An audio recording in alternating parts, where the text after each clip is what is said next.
Hey everybody, welcome to my stream here on lichess and Twitch. International Master William Paschall. Just getting set up for my simul here. Every Sunday I do a simul on lichess.org. You see me in the process of setting this one up. 30 minutes with 40 seconds increment, 20 extra minutes just for me. Alright, looks good. Get the video camera up. Order, move up. Okay. Edit scene. Here I am, said move 11. Exited host mode. Why does it say exited host mode? Alright guys, so let me move this over a little bit. Actually, looks like it's caddy. Doesn't look like it's straight. Why is it? Okay, that's odd. Window capture. I'm like a little lagging or something. Alright, so we're ready to start. We've got audio, video, chess, players. I'm going to just start accepting people here. I think kind of like last week, I don't want to do like necessarily 25 opponents, but I'll take over 20, maybe 22, 23 and start when I get to that point. Basically a 20-player simul with a couple extras because we always have a few people drop out. Who do we recognize here? Morphital Fisher Move 11, good to see you. Haven't seen you in a while. Jeroen is here. Piece of Sheet was waiting for the simul to start. Passive Freya played in our stream the other day. Azim Lee Soitari. And you get those guys in there. I'm starting at 6:30 and I'm going to make this a regular thing. Before I was doing at 6 p.m. Central European Summertime, but we're going to stick with the 6:30. It's a little bit better with my schedule. Probably doesn't make a lot of difference for you guys if you're in America or the West. It's at like 1 o'clock, no, 12:30. If you're in Europe, it's pretty much the same thing. It's a Sunday anyway. If you're not doing at 6 anything, you're probably not doing anything at 6:30. It takes about 2.5 hours if you're playing the longest game. Of course, you can play faster if you want to. I recommend people take their time though. It's easier for me if you do that. If I get raced by a lot of players at the same time, it tends to cause trouble, and I can't play as well as I'd like to. So I encourage everyone to take their time. We're going to start with like 22, 23 players. I'm going to go ahead and start here with 23 players. Guys, we're not going to delay. We're going to just go ahead and start. I know there's always one or two people who come late, but it's 6:33, and I think if anybody really meant to be here, they're going to be here. Are you not doing ICC simuls anymore? Yeah, I stopped the ICC simuls. Just not very many players interested there. Other issues as well. So I'm playing pretty much exclusively on lichess. Anit is a new opponent for me. I'm going to open with my customary c5. But I like to play different stuff, mix it up. So a little bit of everything with white and a little bit of everything with black. I'm playing an e5 game. Pilot 100, I think I managed to win, but it was a pretty highly rated player, 2100. So last week I think I played them and won. But I'd like to play something solid against a fairly strong player. Karo Khan there, d4, knight f6. Yeah, move 11. So I discontinued the ICC simuls, and we're doing just the ones on lichess. It was a little too much for me to do 2 in one night. Bip Bip 2094, nice rating, quite solid. From not sure where they're from. Speaking Francais. I cannot speak French. Welcome everybody. My name is International Master William Paschall, GCEW. Played them e4 quite a few times so far. We're doing the simul every week here on lichess.org. We're going to make it a regular starting time. The starting time we have today of 6:30 or 18:30 CEST. A lot of e4s against me, and we're going to, let's see, let's make sure how good this guy is.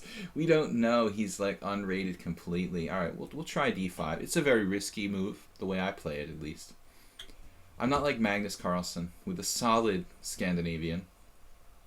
E4 Buddha Fanboy, another new guy. Or girl. I shouldn't say guy because I don't know. Unfortunately, 90% of chess players are men.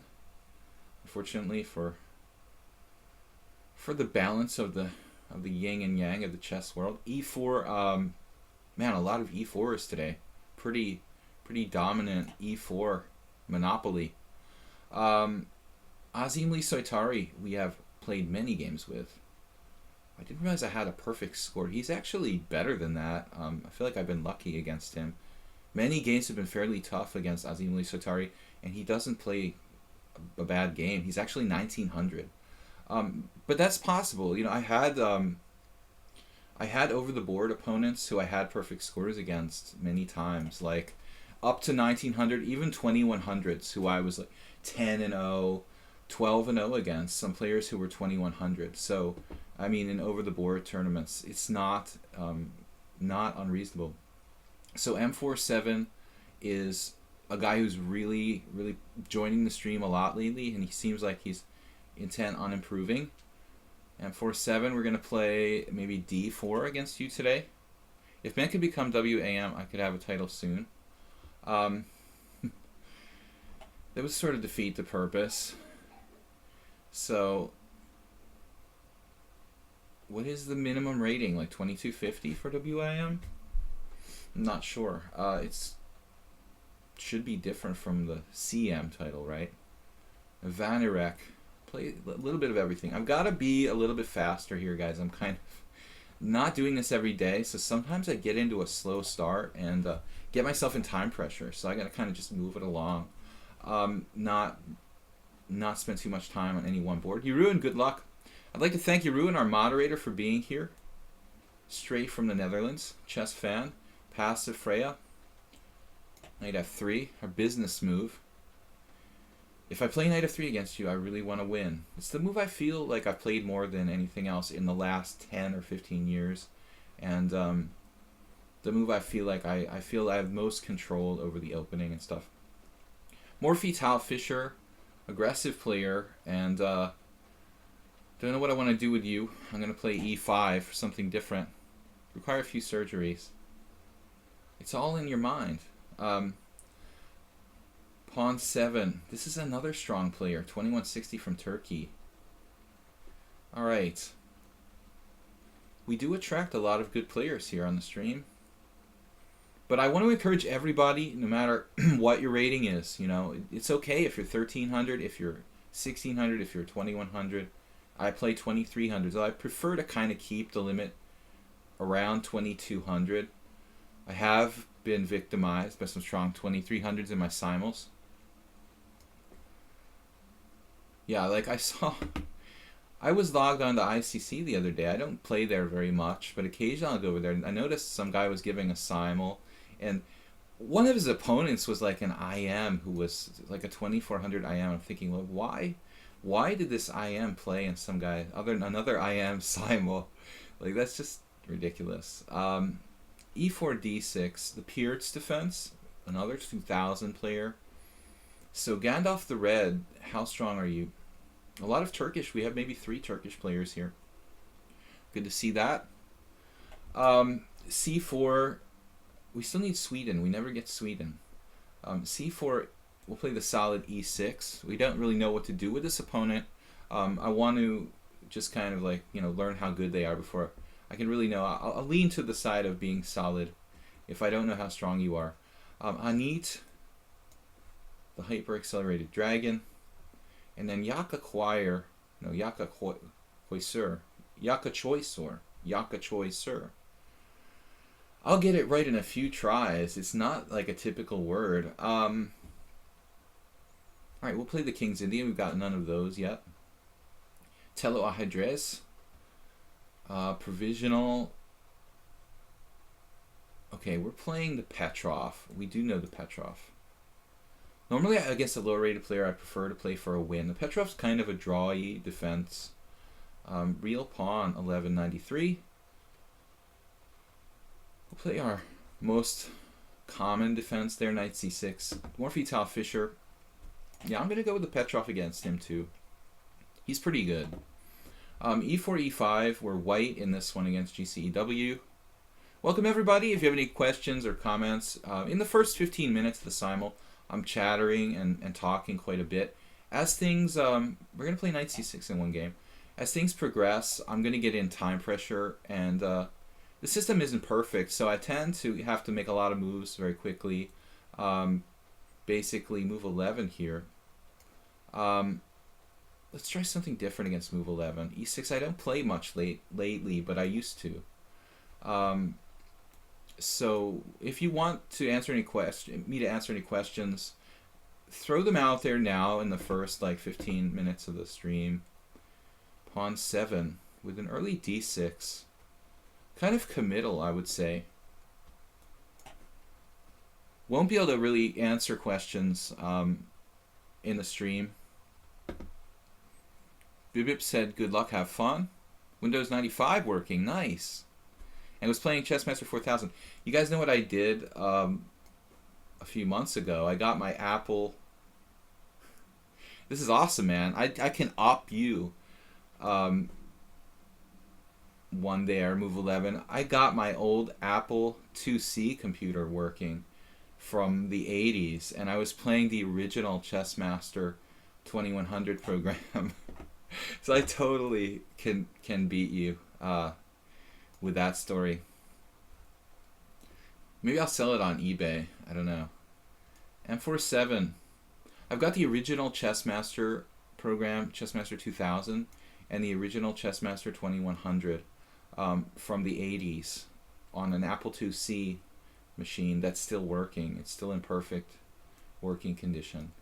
So if anybody's interested in buying a very high price an old Apple IIc machine with original Chessmaster programs, just for the antique collectors out there.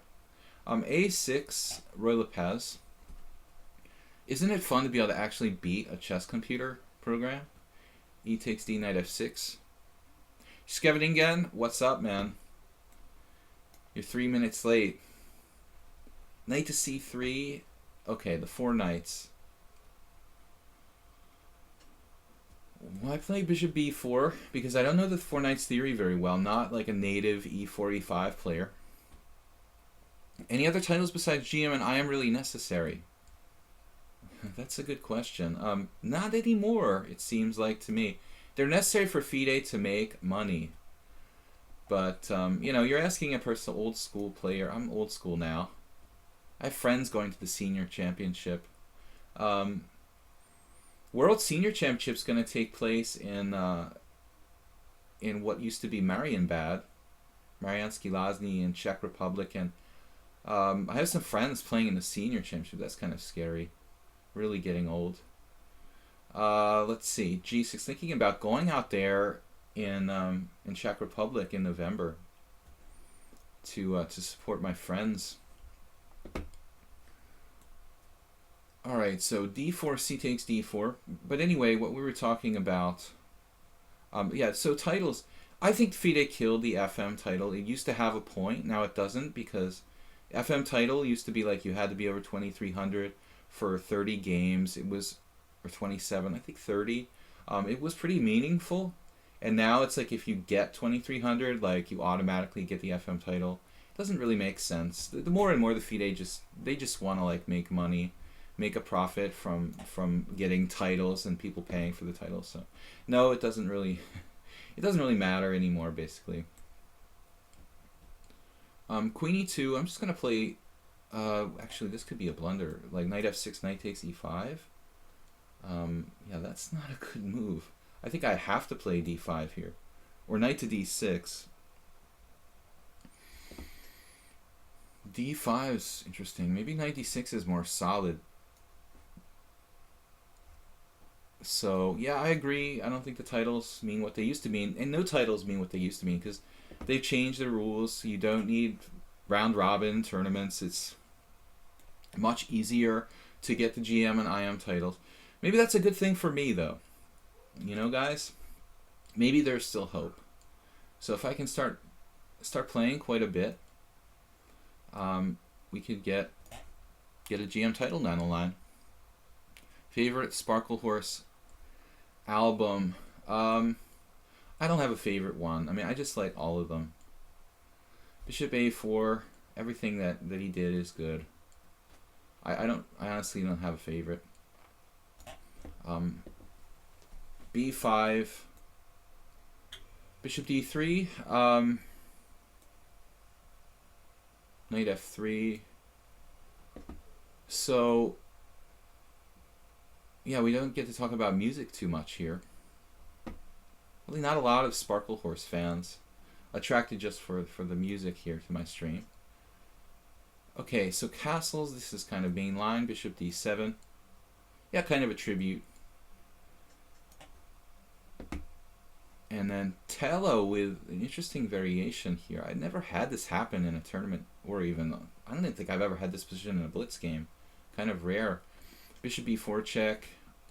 Trading pieces feels like okay, but this is Piece of Sheet, who was asking me if we were going to start. He was here before the simul started, well before the simul started, so he's pumped up to play. I think I should not trade pieces, basically, with more space in that. And now, move 11 plays a C3 Sicilian. Ugh, hate the C3 Sicilian. Alright. So, no big deal there. It'll just transpose to kind of a normal line. Cheveningen says not at all, of course, but in comparison, it's much, much easier to get NM than FM. Well, NM, I mean, what is NM, right? It's a, technically, like, I don't know, it's a national master. I know what that means in the United States. Not really sure that there's the same equivalent in other countries or not. Kind of different everywhere. Yeah, FM was an important title, I think. Kind of filled a gap, and now it doesn't really have much meaning. FM is like meaningless now. I mean, anybody can be an FM who just like got one rating that was inflated over 2300 or something. There's one thing to like get your rating somehow by getting lucky over 2300. It's another thing to establish a rating, you know, for 30 games over 2300. It's a world of difference. So the old school FM title really mattered, but now not really. Knight C3. I know some people who won't even pay for it, basically. If they have to pay out of their pocket. Some players who didn't want to even pay for it. Knight C3. Alright, B6. I think that's a good plan there in that line. M4-7, I'm playing Bishop G5. Nuclear Pizza. Oh, you were the one asking about the Sparkle Horse album. Okay. Four Knights English, maybe. What's the point of having an NM title? Well, I think a lot of people, the NM title is like a realization of their life dream of technically being a master. It's kind of the same as FIDE Master, but a lot of countries, you know, it's just not possible to like play FIDE rated games. So if you live in a country like where there's not a lot of FIDE rated tournaments, NM is the same thing as FM. Now, alright. I think being an NM is a big deal. You know, you achieved something, you're technically a master. And I think that's for a lot of amateur players like the goal of their career. And it's a worthy achievement. Well, it is easy to get FM if you already play at IM level, of course. Yeah. Okay, I just let myself get transposed into a Pierce reversed. I didn't mean to give black all that space.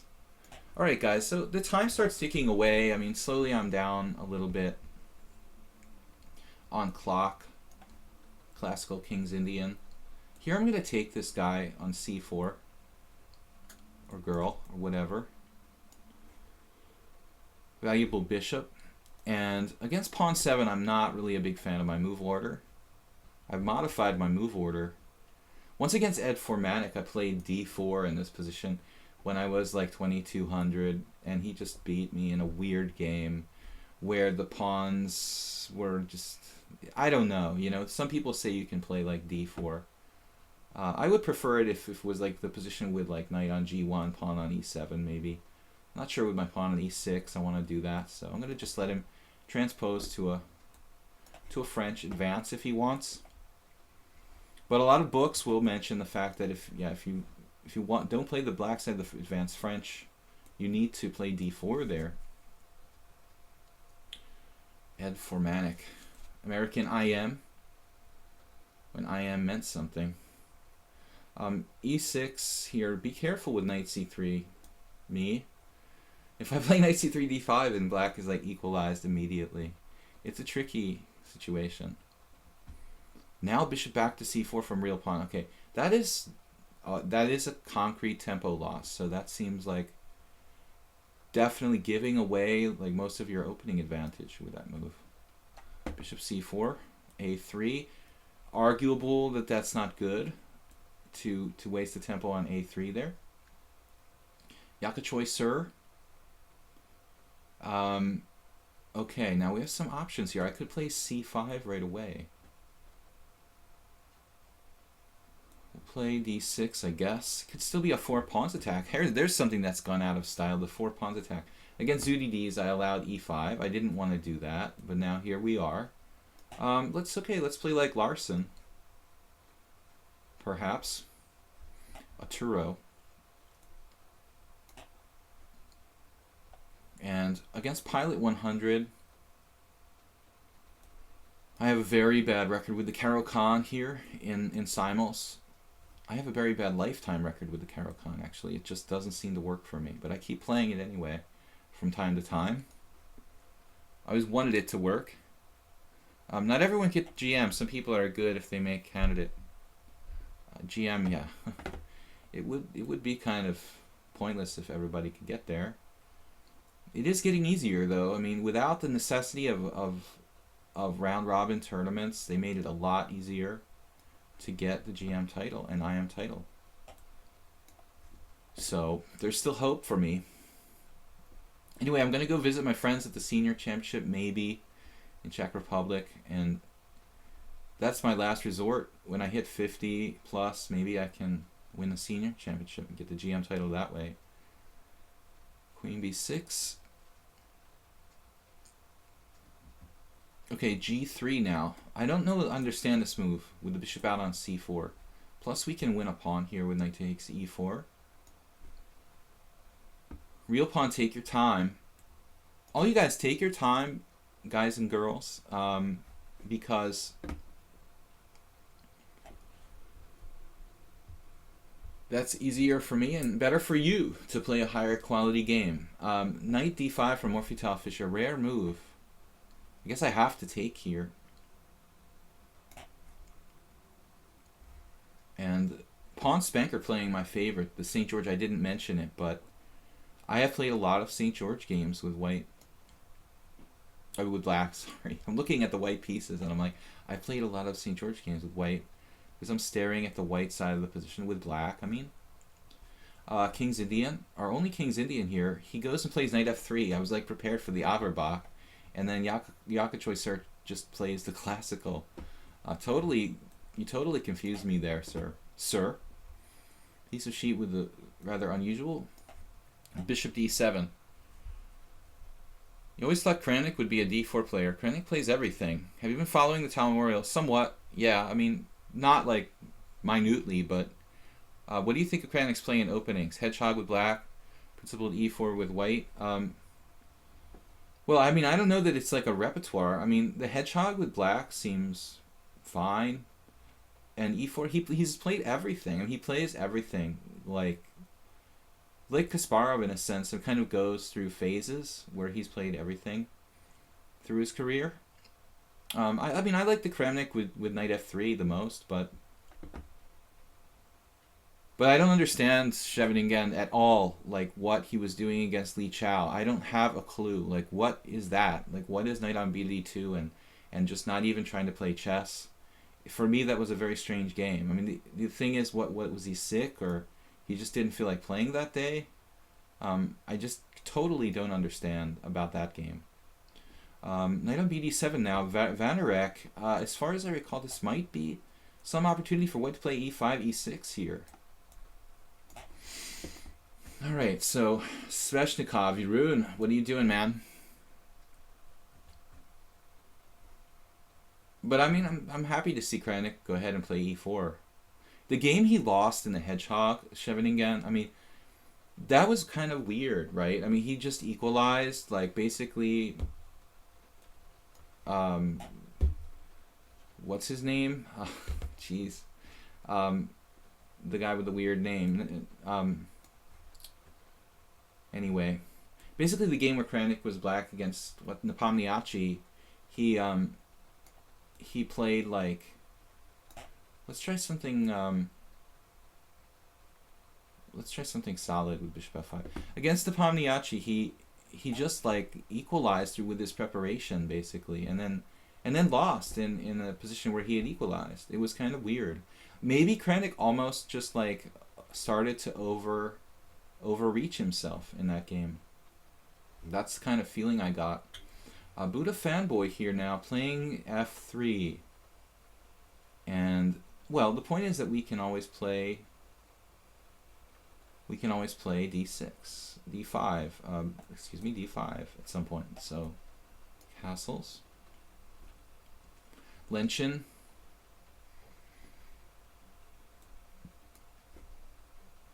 The opening, he lost hers in the palm. I mean, he just got outplayed in the endgame.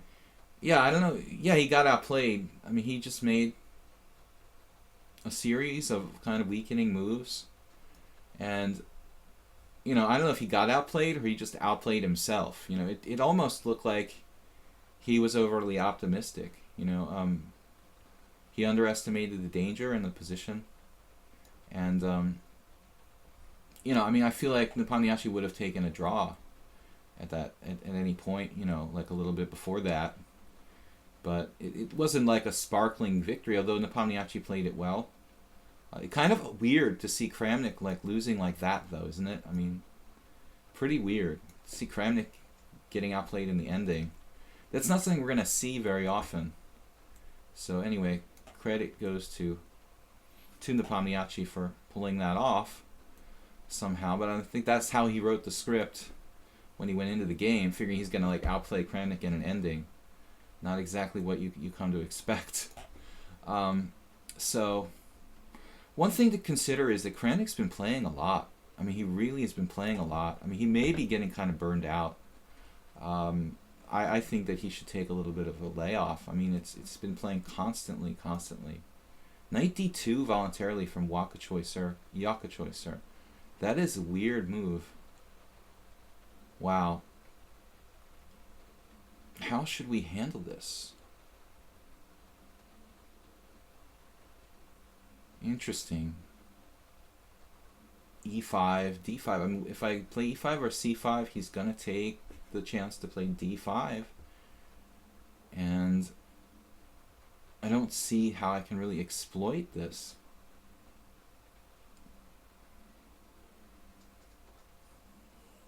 What interesting idea. Knight d2 right away. Wow. I'm going to play maybe c6 here.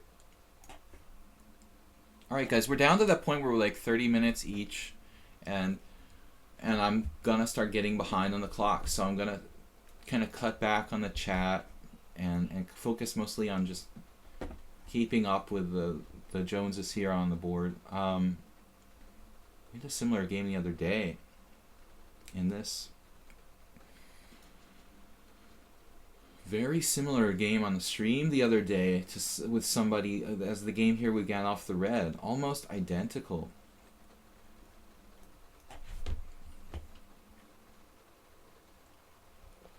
So where is my game with Move 11? I guess he's thinking. Haven't seen him in a long time. Good to see some faces we haven't seen in a while. Bishop d7 now. Okay. Play b3, I guess. And then this game, the very strange bishop out on b4. So I played a6, bishop a4, knight f6 now, castles. No chance of the Berlin defense, which is good. Anything but the Berlin defense. And now here we have an interesting position, knight d2, and Yakachoy Sir from where? France? 1300 in bullet. 1300 in bullet. Pretty sophisticated move. Knight d2, I like that, though. That's really kind of creative. What do? I have to do something here. I mean, I have to get some center. And now bishop c4. So this Buddha fanboy, it's a problem for the accelerated dragon player, really. I kind of have to do this line now, queen b6. It's basically almost forced, unless I want to transpose to the normal dragon. And dragon it is against z-doos, which I can never say. And f7 now playing knight a6. We got a kind of Tarash against Azim Lisitari. So just hang on. Knight h6, kind of a weird way to place the knight here. I'll try to make little comments. Sirun, let's see if we can confuse him with knight a3. Pretty rare move. c6. And we're up a pawn here. We got a few players who are kind of making all their moves very quickly, which does happen quite often. Pawn 7.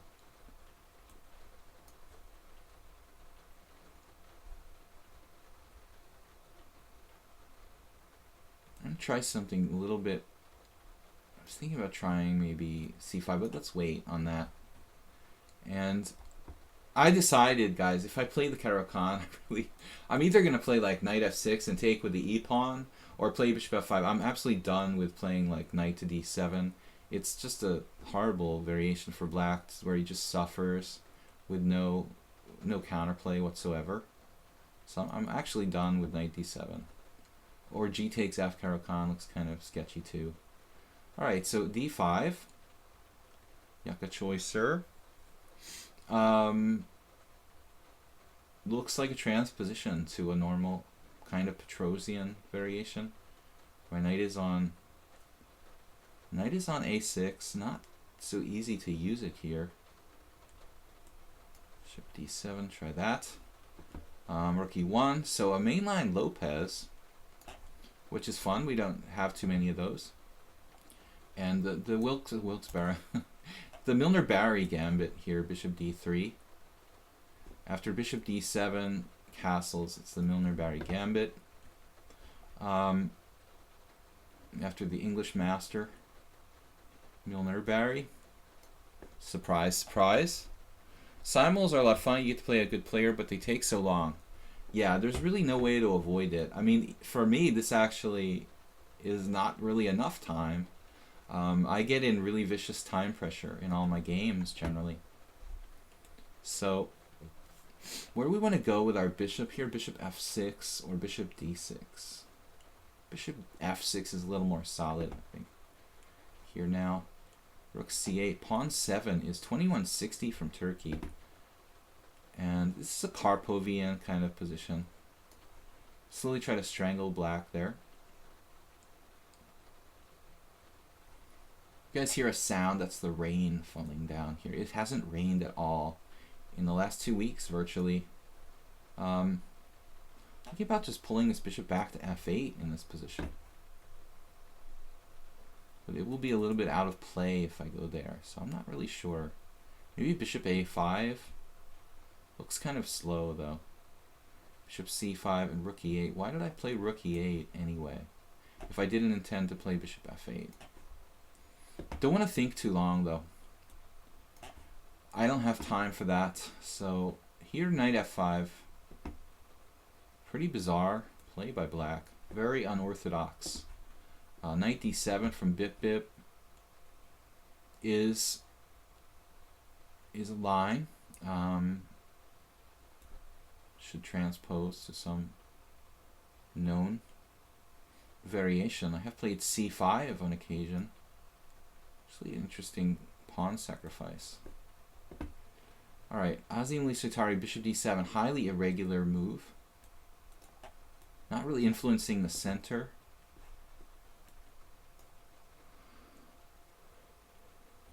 Queen c2. I had again a similar game I was talking about. So this is the Milner-Barry against move 11. I'm not really a French defense player, so my opening knowledge is pretty sparse in the Milner-Barry. yeah, so, well, I've done a lot of videos on this variation with knight takes e5. So if you check out my YouTube channel, Video Chess Training, there's a series on this position with bishop c5. I'm going to be consistent with my preparation there. Bishop b3, and we have knight takes e4 here. Guess this is kind of like main line for this strange little variation. Knight takes e4. Really no choice here.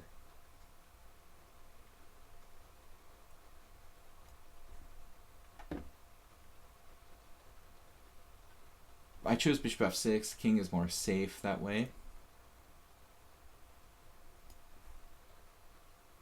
And then f4 from Yak Choicer. That is a risky move from a strategic standpoint for white, I believe. Queen e2, clear pawn up in this one. And now against pawn 7, what do we do? What do we do? Something like rook to c1, queen d2. Queen d2 looks kind of standard. So we're taking the pawn as recommended by theory.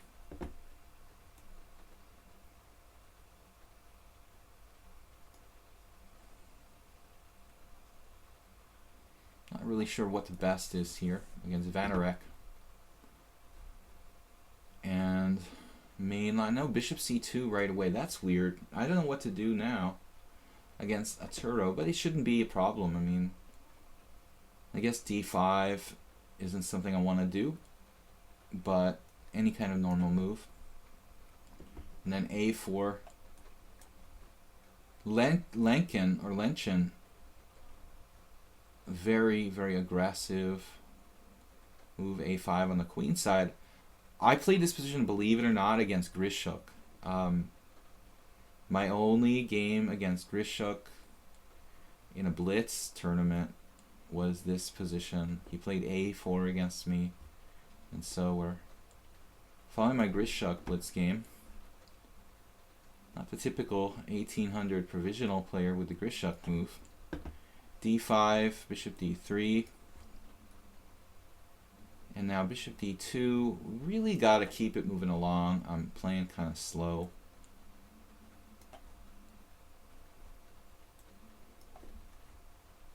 Knight d5, and I guess Buddha fanboy, we don't know anything about this guy, but he's like done his homework apparently. A lot of draws in this variation, if you want to call it that. It's a strange line where it looks like white's falling into a trap, but it's more like a kind of trick to sort of force a draw against stronger players. And here, wasn't sure what I want to do exactly with this position, but knight c5 kind of makes sense here. Get the knight to an active position. You saw on YouTube, but then the result. What? The result? Was that your game, John Capone? I'm not sure who I was playing in that 4 knights. Or I'm not even sure what we're talking about anymore. Okay, so d4 against Zudi Duz. Looks like an interesting move.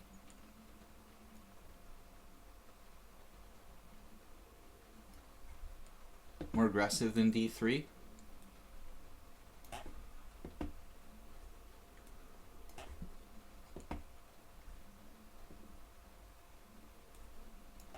And we're getting in the customary kind of time pressure here.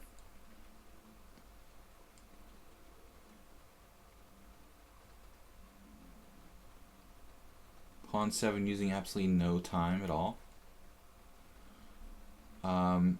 So you're supposed to play bishop takes f2 in this line. I have some analysis on this position, quite a bit, on my channel. Some interesting possibilities there.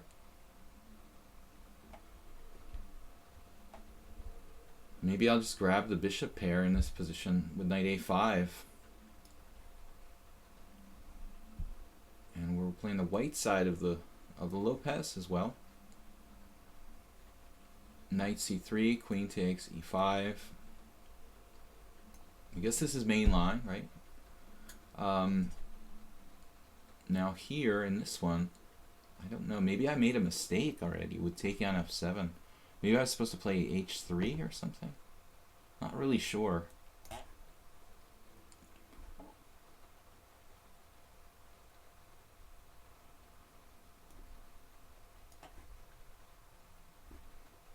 So we're kind of transposing to a normal Lopez where his bishop's on c2 instead of b3 there. It's kind of odd.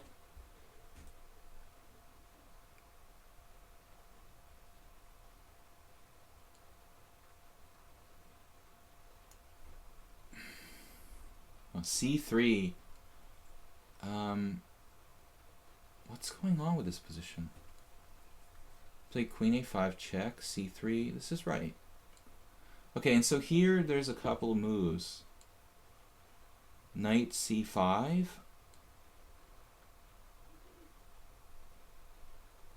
What's the other move? There's something wrong with this position, it feels like. c3. What other move is there though? I'm getting confused. Something here is getting confused. Knight c5, knight takes c6, d takes c, knight takes e7 check. But it seems... Is that right? I just can't really afford to waste time. Alright. No Grishuk. Oh, Grishuk. Oh, you saw that on YouTube. What? You saw my game with Grishuk on YouTube? Or just this variation? And e4?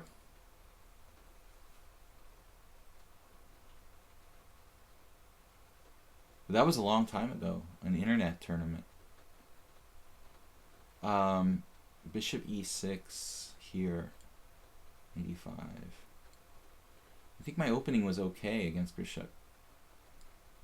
Didn't lose because of the opening. It seems like black is wasting time here. I'm wasting time. I want to play b3, but I can't really find a way to make it work. E4 feels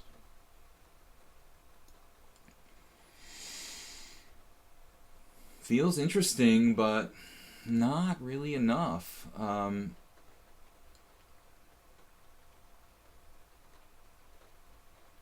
Strange.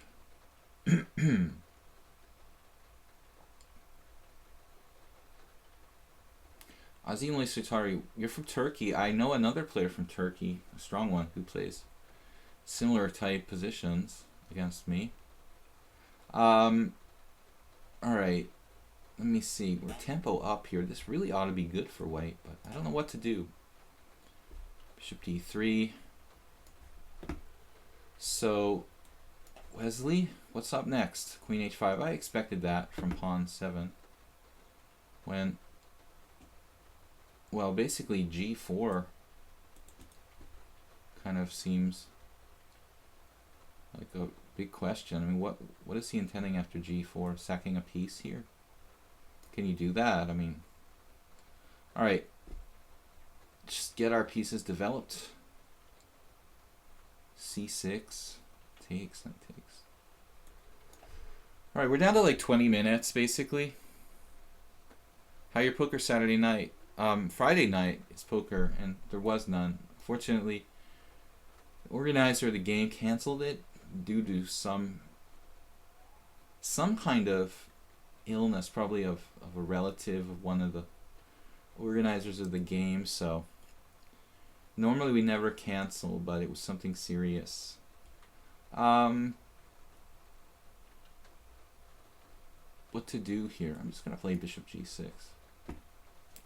Maybe a mistake. Probably a mistake. So anyway, main line here. Queen b8 against move 11. So queen e7 there by Chess Fan is this nice cheapo of knight f3 mate. When most people take on e5, but I analyzed bishop g2, and that's a really interesting like new idea. Now here we have c5, which I haven't really looked at this move seriously. I mean, it shouldn't be important theoretically. I think c5 may be just really strong. c5, bishop e7, pawn takes pawn, knight g4, and then like queen d4. Is queen e7 again, bishop g2 again. Shouldn't really change matters. Although queen e7, bishop g2, bishop takes c5, that's kind of bizarre.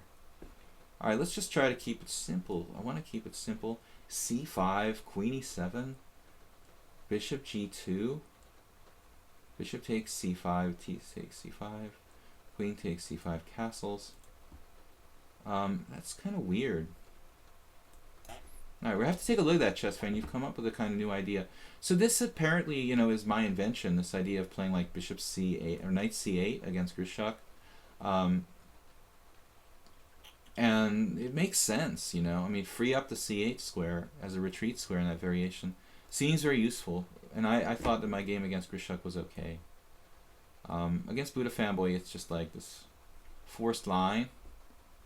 Now maybe I want to play b3. Perhaps b3 now. Yeah, we could play b3 now. We can take that bishop anytime. Well, no time like the present. Let's make life easier for us. e4. So we have a strange position with the bishops on c2 instead of there. Doesn't seem like it should make that big a deal. If anything, it's beneficial for black, I would think. And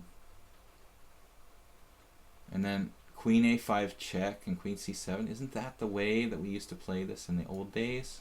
Not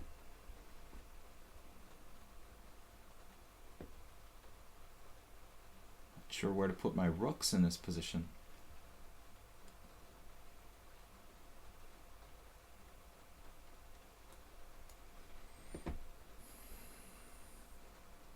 Interesting play by Chess Fan.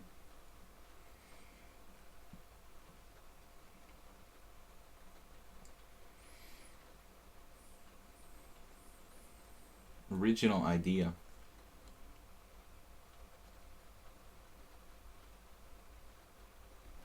I don't think queen d2 is gonna work. I don't know, man. You've come up with a new system there. Alright. Wow, Morphy-Tau Fisher letting me jettison his structure. Pawn 7, sacking a piece. And I just want to get my pieces developed here. Bishop e3.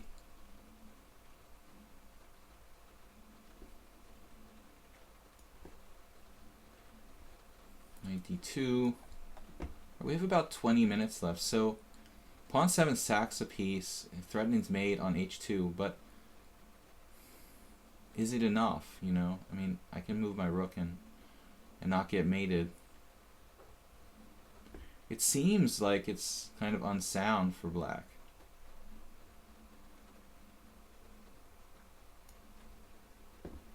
A kind of coffee house sacrifice. I'll probably end up paying the price. And then bishop c5 from GCW. But that is tempo loss. Major tempo loss, actually. I mean, that really should be bad.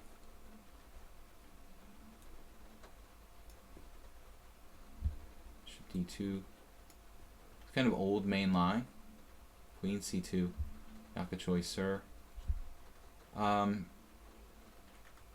for my next trick, I guess A5 to secure the knight on C5 for the moment.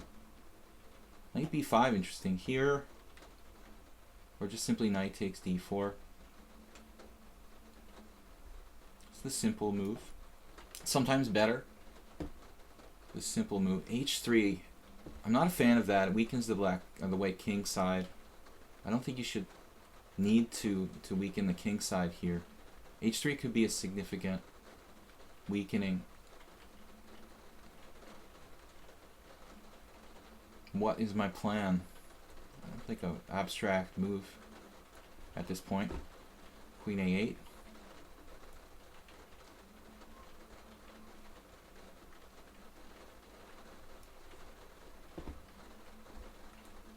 really strong position against GCEW. 97 check. This is all book against Buddha Fanboy. And then knight a4 from Yakachoicer, which is a blunder. After a very interesting opening, he's like in new terrain there. With knight d2, that's a really neat idea.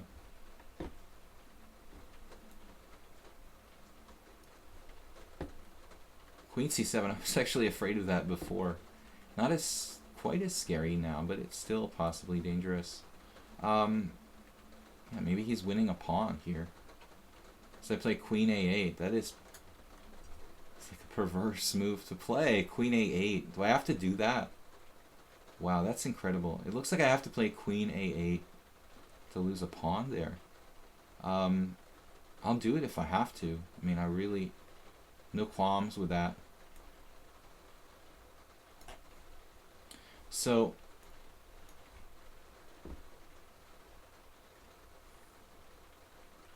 and I don't really remember the theory beyond this. It's like an old Willie Watson game or something with black from 25, 30 years ago. Whatever happened to that guy? He was a GM. One of the only William GMs. She counts Steinitz. There's Lombardi and Watson. Okay, rook takes c8. And now, I mean, pawn 7 just playing blitz here. But he's like sacrificed a piece violently. But it doesn't seem obvious, you know, if this is sound for black. Knight e5. I'm not sure there's a threat with that move. I don't understand if there's a threat. I don't see a threat, actually, for black. Say it again. Knight f3, trading pieces.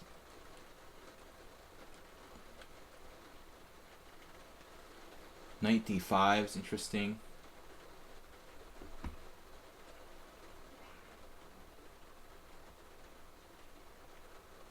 f4. I mean, f4. What is black going to do after f4? He has some nasty queen g3 type stuff. Not even threatening anything. Queen g3. Is it? Tempted to just play f4. But I'm not sure if it's the best. It's a little bit weakening. We'll have f4 followed by bishop takes b7. Oh, it's kind of crazy, but I don't understand what's going on there. Here we have pawn takes pawn. Slightly better here in a nice simple position. I'm just going to move my bishop back because it's a target. This is a known pawn sacrifice against Bip Bip. Here, bishop b4 makes sense. I guess knight c3. We got a good structure here against Azim Lisitari. Pawn takes is interesting. Not giving him like the a5 square to use.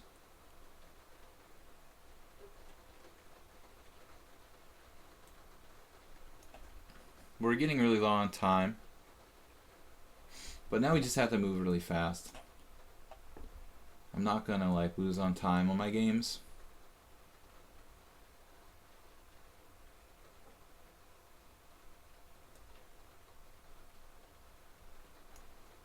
Castle's queenside or something, no?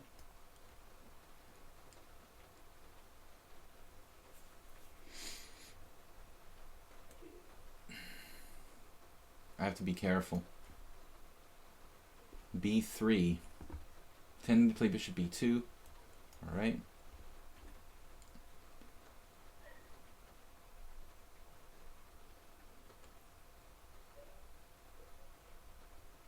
To me, it feels like Azim is playing better. I mentioned this last time on the stream.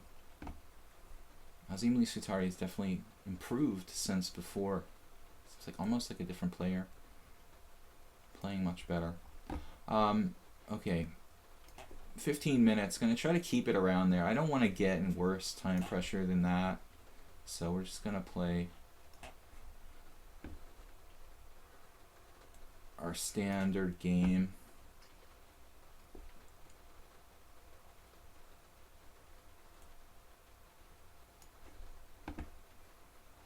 Knight c6, knight f3.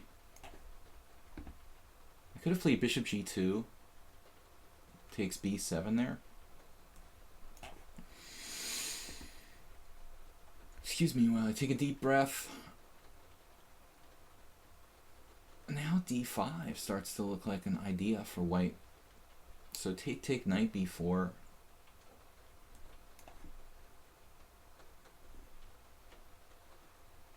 Bishop f5.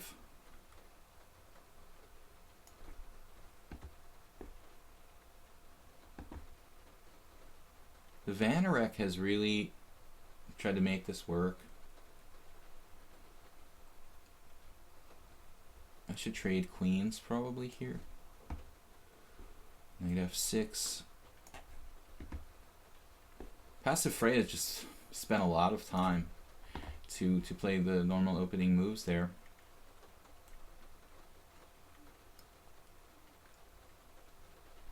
Knight d7, d6.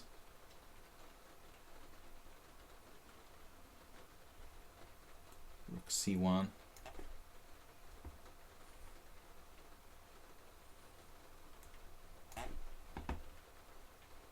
Now queen h5. Black's just being practical here. Knight d5, maybe trading, or knight e4.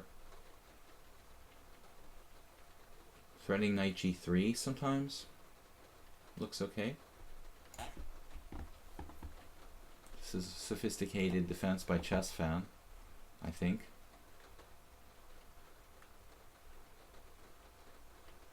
I'd like to trade some pieces here against real pawn.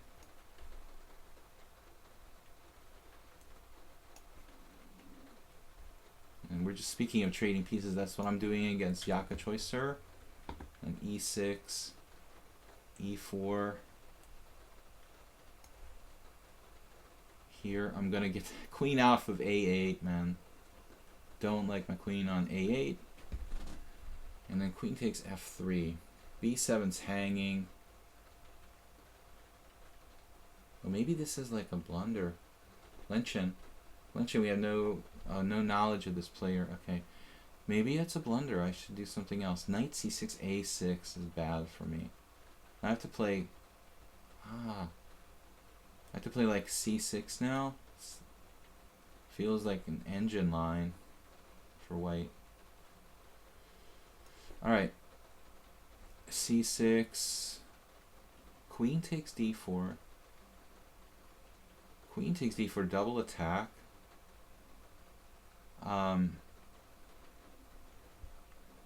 Queen takes d4 or pawn takes d4 is obviously the normal move.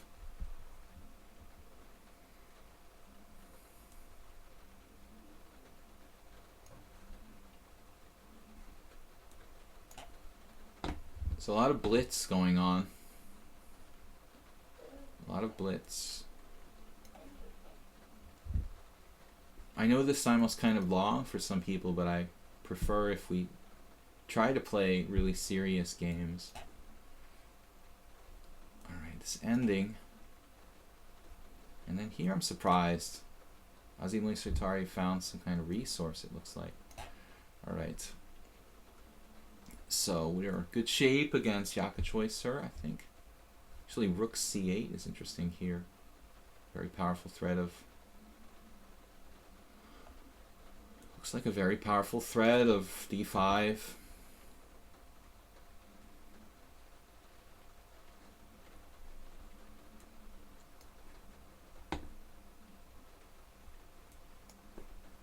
I'm trying to stay around the 15-minute time area.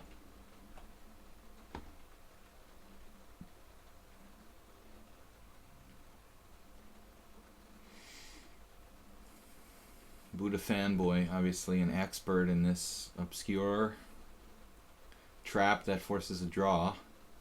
Another player we've never played before. Pretty random. I don't know. This is like known to be, I guess, a draw. Not really anything I can do against it. Knight takes b3, a takes b3 is kind of a problem.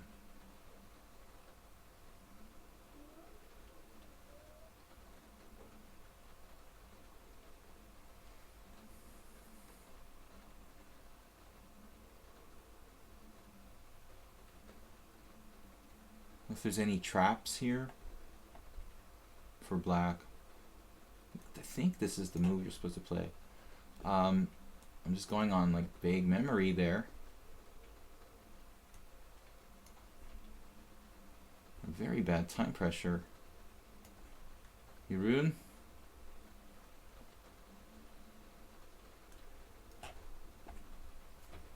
Everybody's just like, what are you moving instantaneously for? Take your time, people. Take your time. There's really no need to like move instantaneously. Yak Choiso, for example, has like 35 minutes and he made this instant move. Almost instant move. No reason for that. So I'm the one with the time pressure. You should let me, have my time pressure. Not try to blitz me, because that's actually the wrong strategy. Alright. Vanarek from Poland. Fell into a trap in the opening, but he's now kind of equalized. Well, I thought maybe bishop f3 or g4. b6 is a very good move for him. I'm going to need to play g4. We're up a pawn here against Morphital Fischer. Alright, knight h2 check. A lot of choice there. Don't want to trade bishops with a bishop pair. Everybody's just like moving instantly. I don't know how many times I tell people not to do it. They just do it, It's very disappointing. So f5 now. Against piece of sheet. He's taking his time. Bishop g5. I made the mistake and played the wrong move the other day. In that exact position. They're just moving instantaneously no matter what you do. So here I thought knight b4. Right. And so move 11 took his time because he maybe didn't know the line. That I agree with. If you just really concretely need the time in a sharp position, it's correct. But otherwise, you guys who are playing like it's a blitz game are missing the point of the simul. Here, bishop a6, queen a4. So, what are we gonna do? It's another pawn. Bishop pair. Bishop c6, knight d2.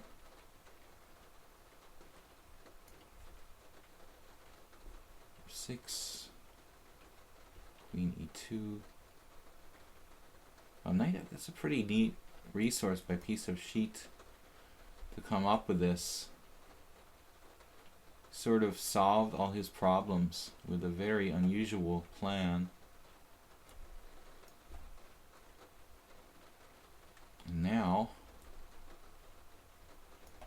we're up a piece against pawn 7. f6. Here.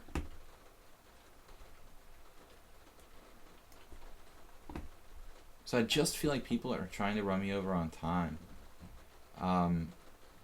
It's not the idea. You guys are playing blitz. It's so stupid. It's not. We're not here to play blitz. I mean, it just doesn't make sense. People just don't learn. No matter how many times you tell them something, they're gonna do it no matter what, and that's a good move now. He found bishop there, and that's probably gonna equalize for Tello Adres, who's used no time for the whole game. We've got queen b3 now. That's a nice move. Pleasant for me. Knight to d5. I feel like I screwed up here against Jeroen with no advantage whatsoever. And knight takes c4. Passive Freya. And what do we do now? Check for this tempo. Rook d4. I feel like I should develop another piece. Queen c2 now.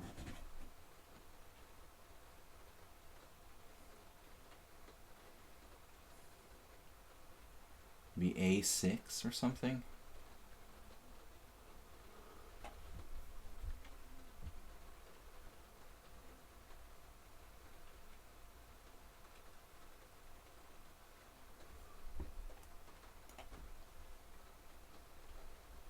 And real pawn just dropped a piece.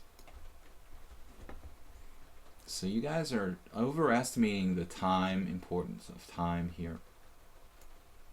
Really need to use your time.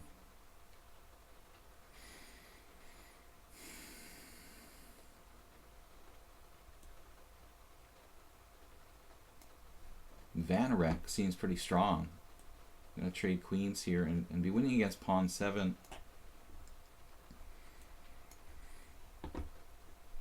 And then b5. Absolutely crazy idea from Chess Fan.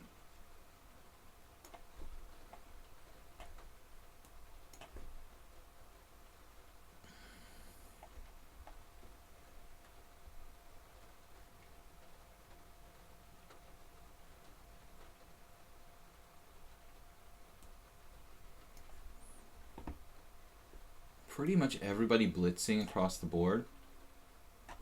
a4. Alright. Well, I think it's time to open things up. That one. Up a piece against pawn 7. So now knight d5. I think you should have done fd5 before. Piece of sheet. Better to do knight on fd5 earlier. Because now it's not so clear.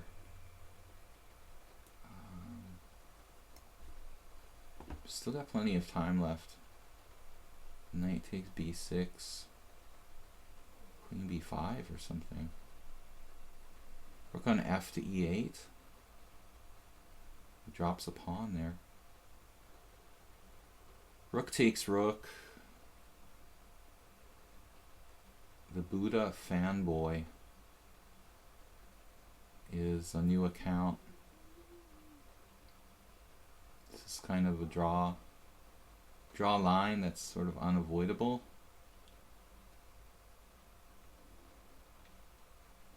Rook takes rook, rook takes rook, take, rook e8. Have to be a little bit careful. White even has tricks to win this position. Take, queen b5. Takes rook. Dropping a pawn there.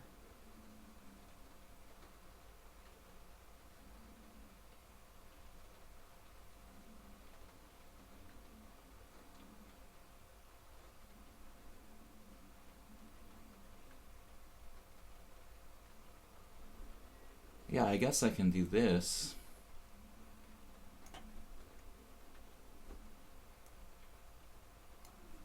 We have 10 minutes left. It's not too much time, but it's enough.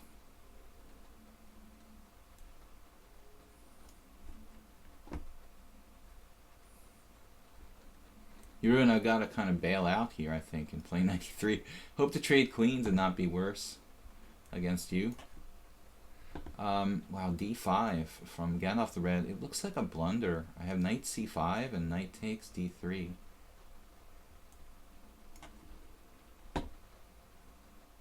Now,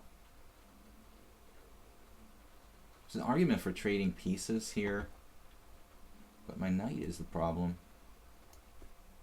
Queen c4. Okay. Really, I'm not used to playing this line with black, so I'm not that familiar with the themes. Queen c4. And then my king is a little bit open. Maybe like king b8. There's a trap or something. No traps per se. Just wanted to open the lines here for my pieces. Maybe rook fb8. And then this one, the very interesting opening. Chess Fan has actually sacrificed a pawn, but I'm not sure that that's objectively correct. Knight to g4. Knight is hanging. I'll take this guy. And then c3, huh? So I don't know what the best move is here. g5 maybe. We're a tiny bit better against Teleadres, but I think it's basically drawn.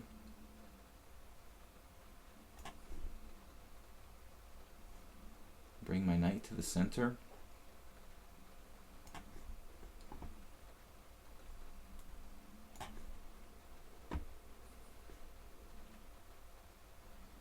Another pawn, and that's a big pawn because you're not going to have any safety for your king after that. Now queen b3, another move of the queen. I need to defend my b7 pawn.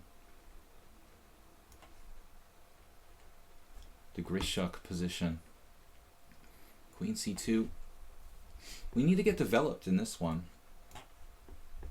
Actually, what am I doing? I play bishop e7. That's probably a stupid move. Occasionally I'll make a weird move because I'm just like moving from board to board and kind of losing my focus as the time gets more difficult.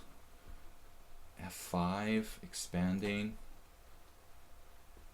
But this guy Buddha Fanboy basically played perfectly this game. So I don't know what to do there. I mean, I can offer a draw. Actually take here. Take. We have to be careful there's not a trap or something. I have to take. And then queen g4. King f8, right? This is book. Pretty much. Been a long time since I looked at that, honestly. Maybe rook d4 was stronger there.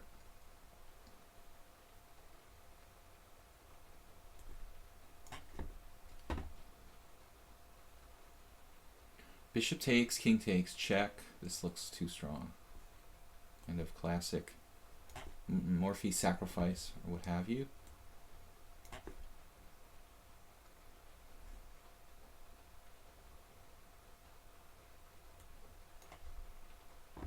And 95.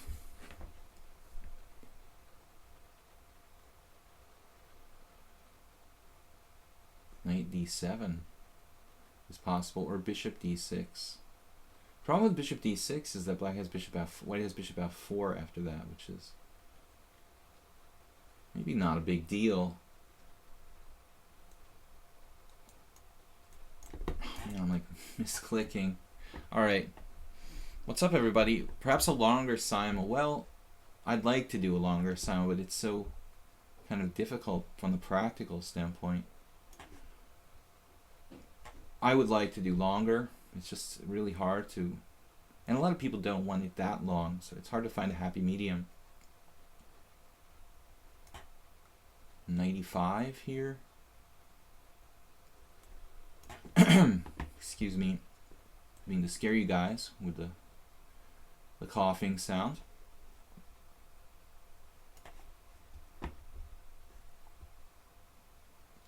Zooty-dees with a really cool move, b5.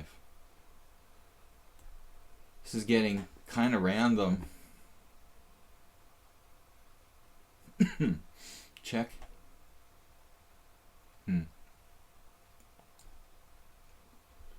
Okay. what do we do now? Rook a2 takes a2. g2 takes a2. Man, this should be good for me, but I don't see when I'm... Bishop d4 check. Okay, maybe. Maybe, but then what? Alright. Bishop f5. a5.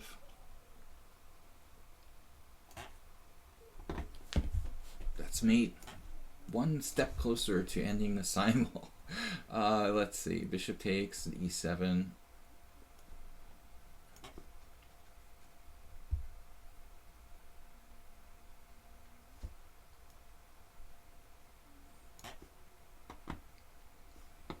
This got kind of weird, this game.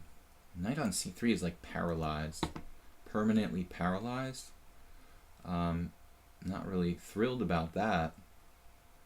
Black, after misplaying the opening, has come back gangbusters here. Maybe bishop g5 or something random. Alright. So...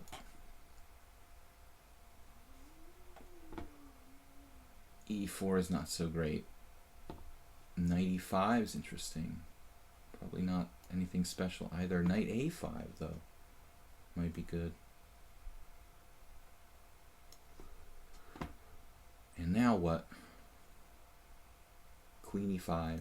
Centralization. Let's get mated. e4. Trading pieces. Knight e3. Man, we have a massive attack here. f4. And then this move. Queen b6. Quite the subtle move. Wow.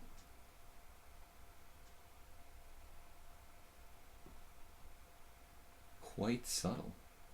Queen e7, perhaps?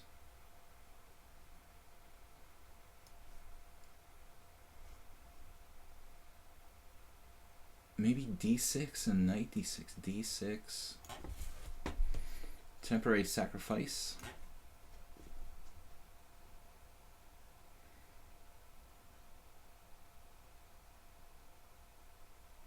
Groveling for a draw. Against Yurun. Sveshnikov expert. Bishop a6 here. I don't know if that I want to do that. This looks like a draw, honestly. Tello Ajedrez. And then d5 was played.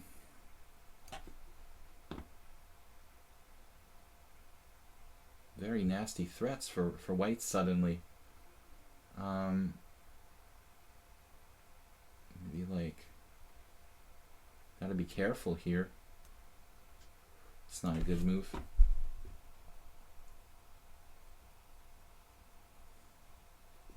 I'm gonna need to play like h5 or something. Though bishop c3 could force an ending. Bishop c3 check.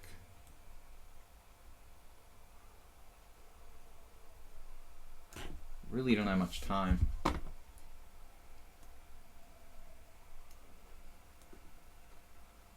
don't know about this f3, right? Pawn spanker. Bishop e7 doesn't help. Just went a pawn here. Alright. I'm going to offer a draw to tell Adres. This looks like a draw to me. I don't think anybody's going to make progress here, objectively. So that seems like a fair offer of a draw. And like queen b3 is a neat move. What, like knight takes c6. I made this horrible move, bishop e7. Maybe not a horrible move, actually. It looks kind of horrible, though. It was a horrible move, all right?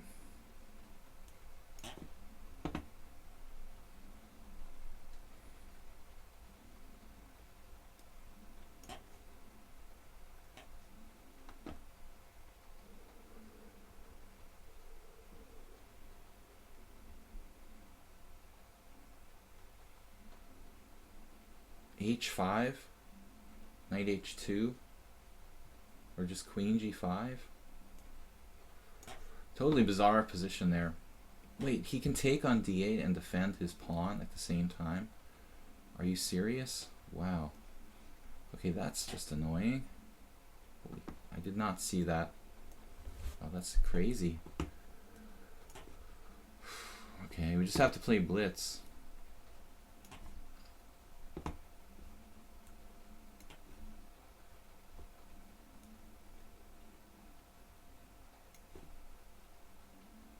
Okay, that's difficult to understand.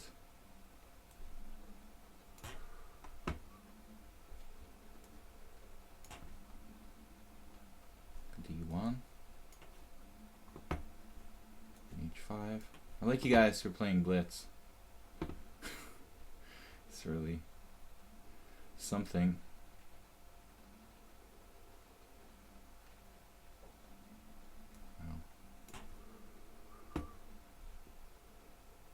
I was almost hallucinating there. Alright. Everybody wants. Tello's playing for a win. Okay. That should be interesting. He has 42 minutes using no time.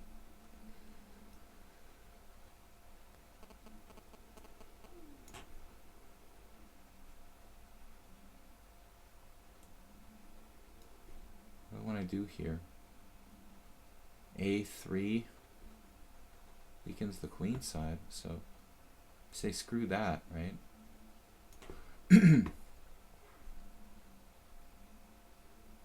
Arturo.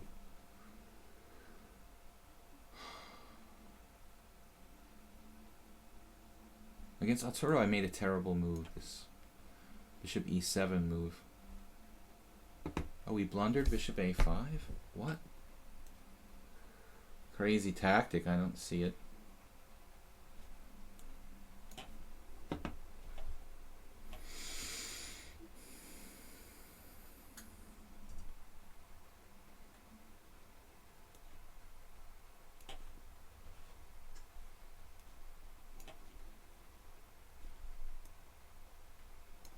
It's too much playing for time going on here. Just people missing the point. The point of the matter.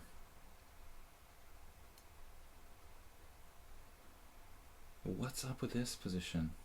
Bishop e5?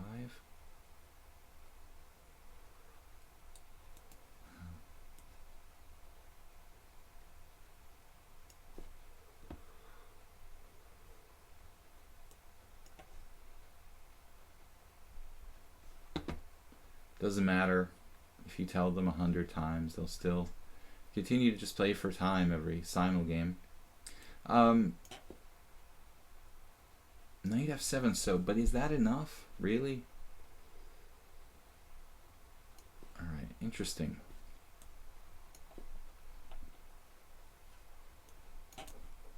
This GCW is not going to survive that.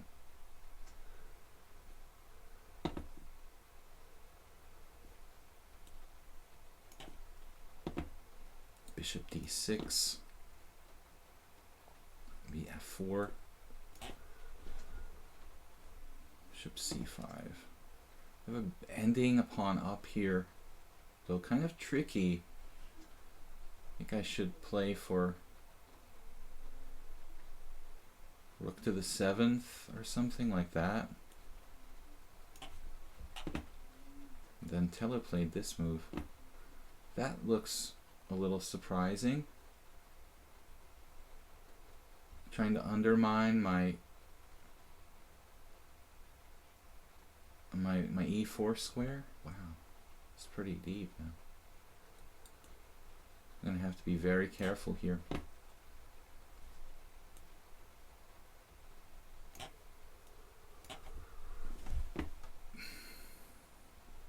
Castling. Castling finally.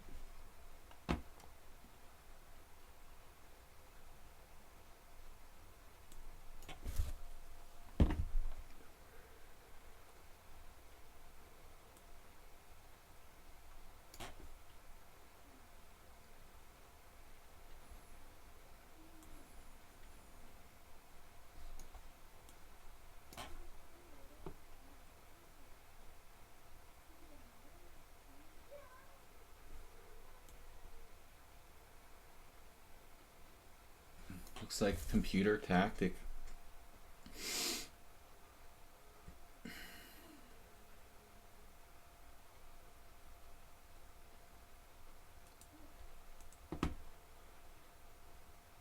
He has queen d4 check.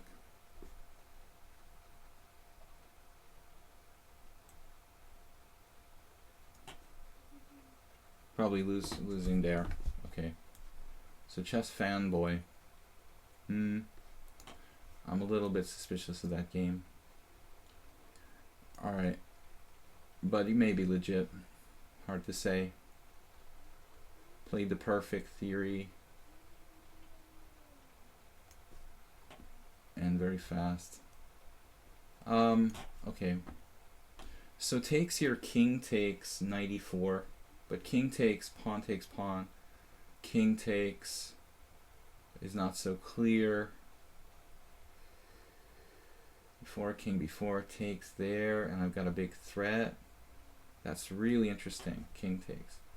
Now king f7. Man, I just can't get my knight ever to move in this game. It's really insane. Can never move my knight. Wow. Alright. G3. White playing like a GM after the opening. Let's be careful here. King d2, I need to play a3 now.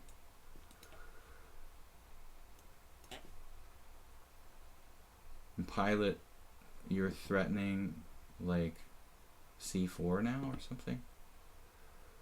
I don't think so. I don't think you're threatening c4, so we'll just play this. Kind of a weird line. Okay, chess fan is down a very bad structure. Material. Alright, and this is over. Okay, I resign, I guess this game was, you know, perfect play by white. In a drawn variation. I didn't know the exact moves I'm supposed to play, but shouldn't be difficult for black, but I got myself in a kind of problematic situation there. Now this is an interesting ending. White's play pretty good there in that game. Bishop h3 probably stops black in his tracks there.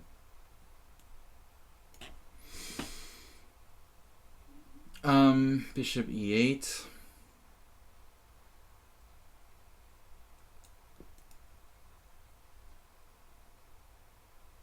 Nice defense by Piece of Sheet, who's a totally new account.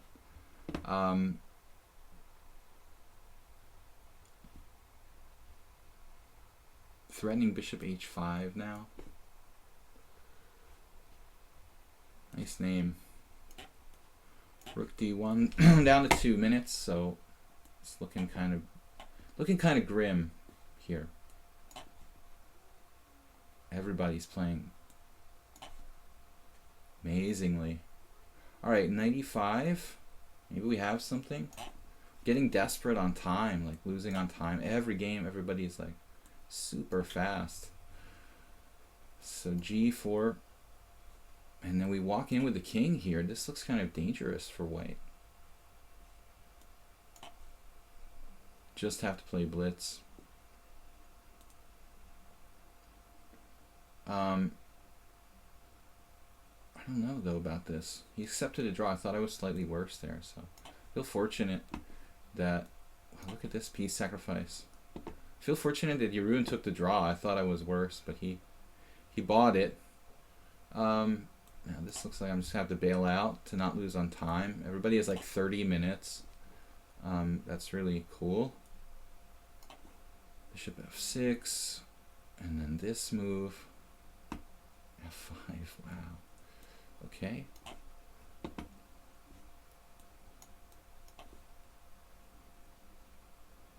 So we got absolutely crushed. What about bishop takes b3, pawn takes, king takes? The knight will get back and stop. That's tricky. King a3 is also bad. Wow. Looks like a perfect play.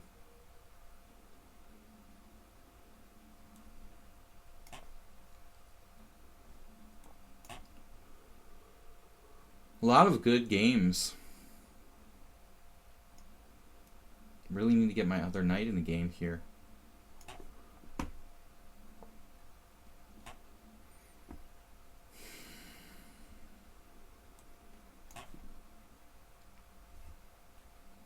Queen e2. Just the time pressure is ridiculous. Like,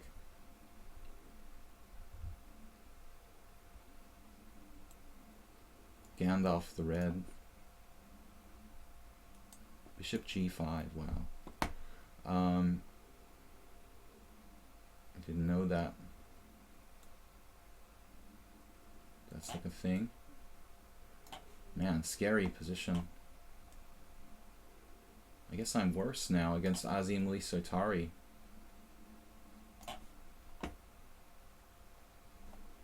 It's one of the few games where I'm actually winning. King takes.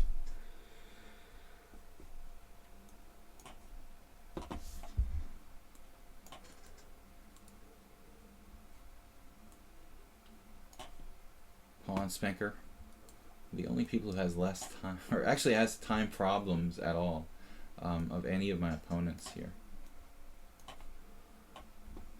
Gandalf the Red, bizarre player, another new account from Turkey. Played the opening very strangely, but he's got 34 minutes left, and he's going to take me out. Looks like just on the clock. Let's see. Bishop takes f4. Didn't really see this. Alright. My hand is falling asleep by leaning on it. That's not good. That has never happened before, but it is a problem. Bishop takes f6. Knight takes f6. Clearly worse. Now a4. Tello Ahadres. Bishop e3. Trading. Dark square bishop.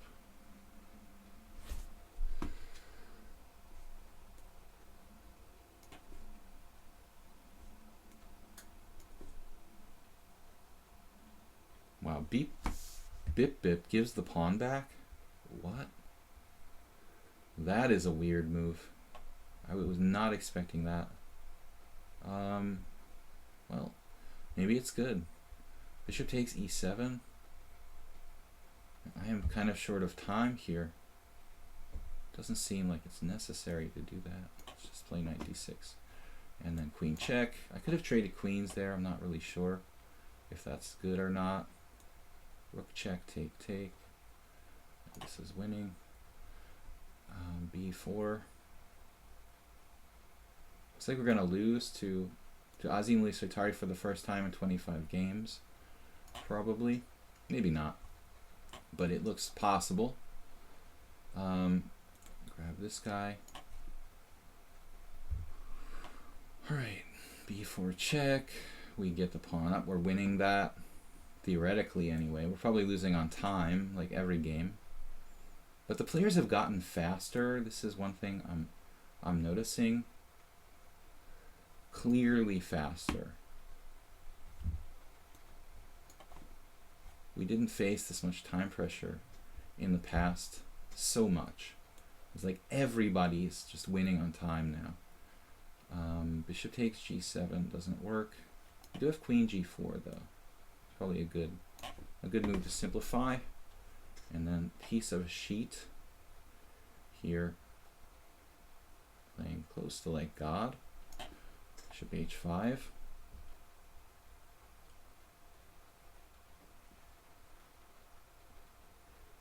Rook e3. Rook e4 maybe. I like rook e4. Alright. That is. Feel free to resign if you have a lost position, by the way. I mean, it's completely up to you. I don't have any problem with resignations. If anybody wants to make one, it's perfectly okay. Now knight c8. This looks like a brilliancy. Rook f7 or something. Rook takes e6, takes. He's gonna checkmate me. He's just brutalizing me using no time at all. Interesting. f6. Maybe not lost there after all. This is bad. g4, a very sophisticated move. Stopping knight. Stopping knight there. It's pretty amazing. Have to say, it's an excellent move. g4. Very deep. And here we are in some trouble. We lost a pawn. Already lost a pawn against Arturo. We're losing on time, everything. Here we won a piece, I think. Now king c3 is what I don't really know what's going on after that.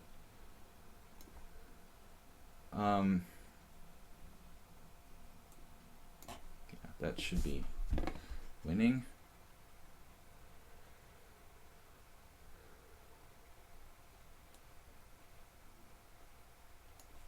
Perhaps this is still a draw. Queen takes. Looks like I'm lost. Lost another one. Maybe not. Yeah, it looks lost. I have to take the queen. I'm losing.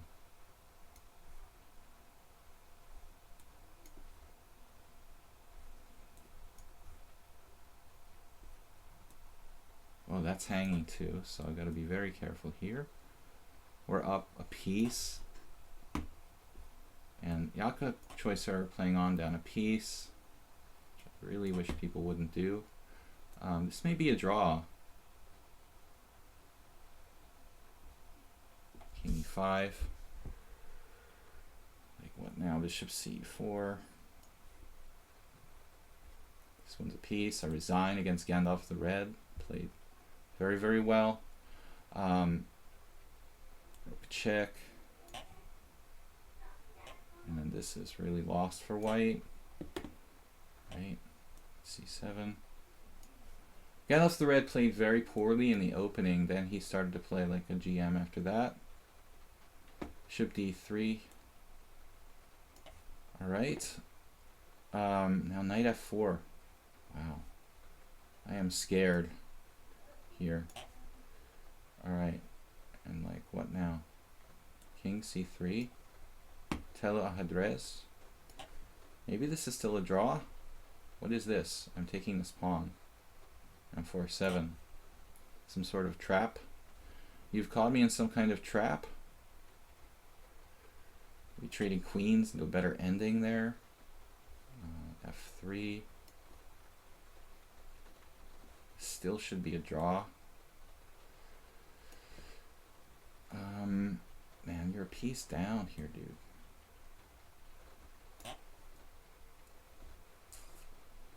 So, the Grishuk game,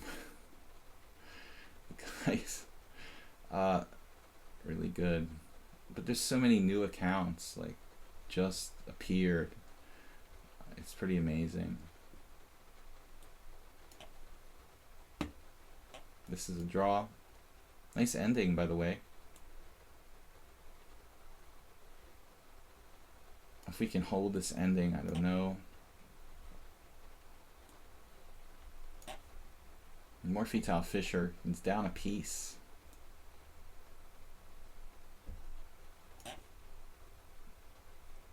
Better ending here. I try to simplify when I'm low on time. Bishop d3 check. Now the b5. And I think we can finish that one off. White with 40 minutes remaining in that game. I mean, I don't really know why we're playing. If we're not going to use our time at all. It's kind of weird. So this move, very interesting. Study-like variation from that guy. Now maybe king b2, king takes, and he traps me in the corner, but I have b5. It's very close.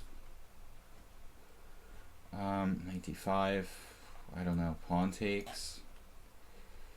But I never had this so ridiculous time pressure like here today. On every single board, it seems like I'm in desperate time pressure. And nobody else has problems with the clock but me. Now knight d5. I don't know what this is, dude. I'm lucky I'm not lost there.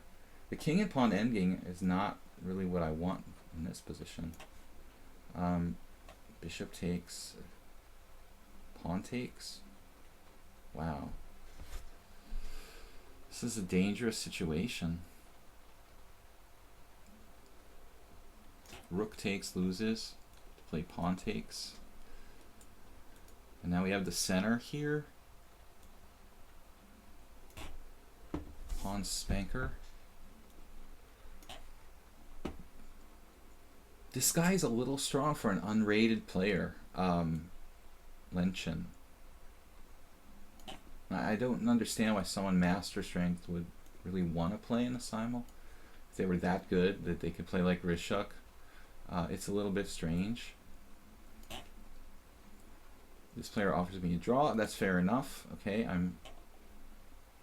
Ooh, the study from Telo Ahadrez. The study, the 1500 who played the study like ending. I guess I'll just have to resign here. Nice study, man. Nice job. Very strong. Too strong for me. Alright. Rook D1. And this one. Don't understand what these people are thinking when they don't agree to draws or resign. Yeah, king c3, I guess. So here we got a mate with 1 minute left. Slightly better against passive friars. So Lenchin reminds me of this other guy. What was his name? Played on the stream. He didn't have. He got the computer label pretty quickly. Rook f5. Rook f1. Against Arturo, I'm lost as well. Maybe I should just take this pawn here. Yucca choicer, I don't understand what you're trying to prove. Playing on there. Maybe I got my queen trapped now. d5. What am I going to do? d5. Alright. Rook c8. Trading rooks. This looks like a win. But you're making it hard for me to play the simul when you just don't resign in a totally lost position. And I'm doing this kind of as a favor to everybody, so I don't understand that, you know, like why you just don't resign in a totally hopeless position. It's kind of like dis for the player giving the simul. Yeah, this guy is definitely a little too strong. Bishop takes e5, probably forced. Lenchin, I don't know how many rated games you have, dude, but it's pretty obviously extremely strong. Count. Here, I can sack my queen. Takes. It's probably a draw.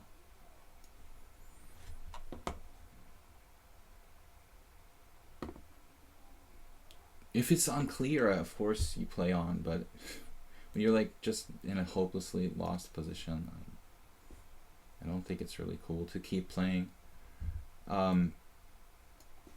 Bishop takes c3. This is clearly either like an IM or a computer. I mean, there's really no question about this.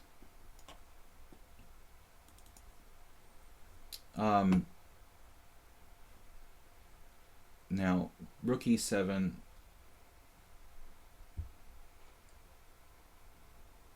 I have queen f3 now, pinning that knight. Then rook e5 seems like a strong move actually. Jeez, I have no time here. I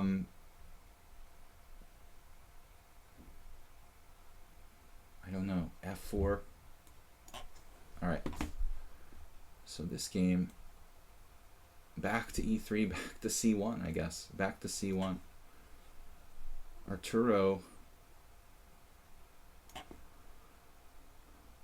Maybe able to save the game against Arturo.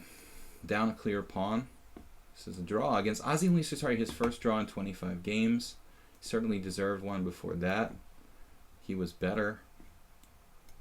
GCEW does not give up. But it's a complicated position. That I don't have a problem with. I mean, but if you're just like, you have a king against bishop and pawn, that I don't understand, like playing on. Okay, here I have to be careful. Black's got counterplay now? Wow, I have to play rook f2, and suddenly it's not so easy. Man, that's unfortunate. So, my arm is falling asleep. Sorry about that, guys. Not really time to chat about much else. Winning this. Unrated players who play like I am seem very prevalent here. Very, very prevalent. Like, there are many of them.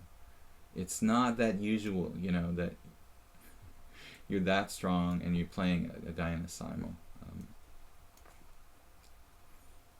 So, rook takes e6. I like the Grishuk game the best so far, of a few weird ones that I have to admit is my favorite. I don't know, what do I do? Rook d2, check. Rook d2. Rook d2 is okay. Against Pilot I should be fine. This guy's played really well in a way. After the terrible opening. We got to get over there to the king side, win his pawns. What a defense by GCEW. I'm just losing a pawn there. Not so clear. Rook d2. Rook c2, I mean. No, I should play this. Against Arturo, I think I'm kind of lucky to be alive.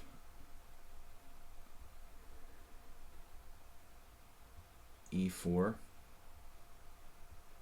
King d3. Passive Freya. Maybe trade some pieces here. I'm getting kind of low on time. Bishop g4 is freaking me out. Doesn't threaten anything.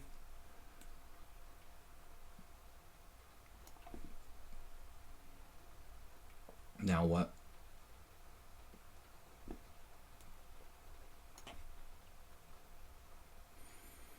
Pawn Spanker, we've played before. He's pretty tough. I want to trade this.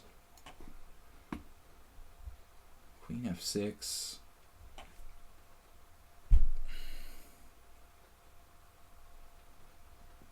The point is, you learn nothing from trying to win on time in this term. I mean, it's just silliness. Win on time if you use your time and I use more time than you, but to play to win on time just defeats the whole purpose.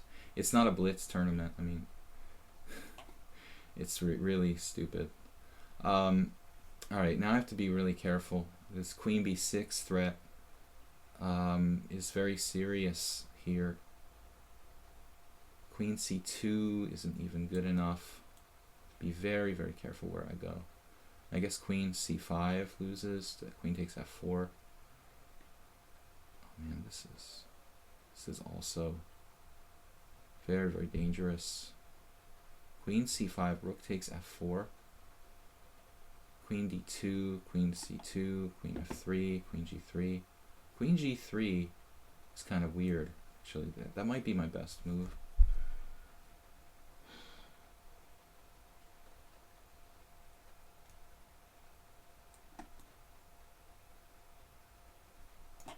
I don't know. Probably losing there too. So, knight e4, knight takes e4. Try to survive this rook ending. Maybe we can do it. Rook h1. And this was my plan, but I don't know. It's probably not good enough. Rook takes f6. What? Oh my god.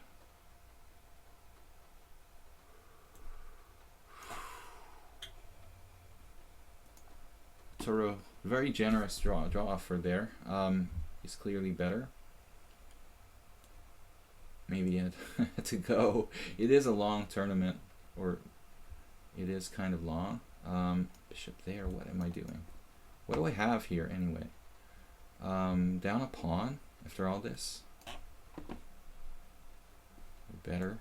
If I'm allowed to make the move. Now knight c4. Complicated position. Man. There's the threat of bishop g4 and stuff like that. So I guess I should stop that. No, there's knight h5 now. I almost have to play this like repeating position move. Bishop h3. And then knight d4. What should I do here? I'm like worse against pawn spanker.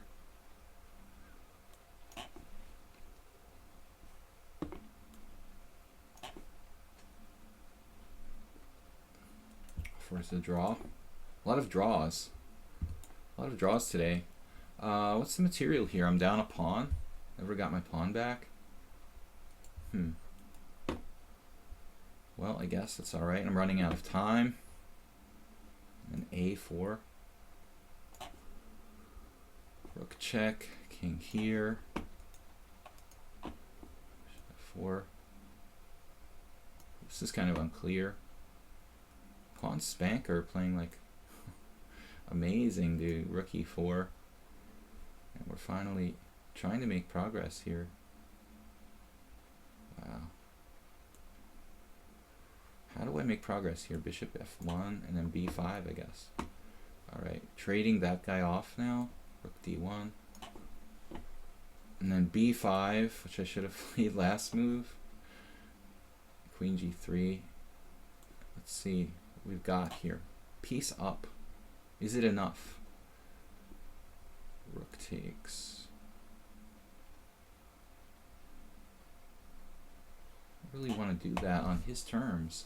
King, maybe king f1. Doesn't really help me that much. Guess I'm going to have to trade. Oh, passive fry, I found this shot knight b6. I'm like losing to everybody. Come on. Oh man. The queen there, check. Which compensation do I have for the exchange there?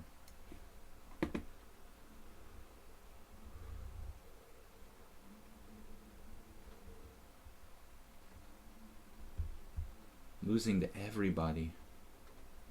It's pretty bad today. I mean, I'm happy to make a draw here against Mala. It's a pawn up. Now I'm a pawn down. Seriously? Wow. That's pretty sick. Alright. And now what? Beef, of course. B5, B4.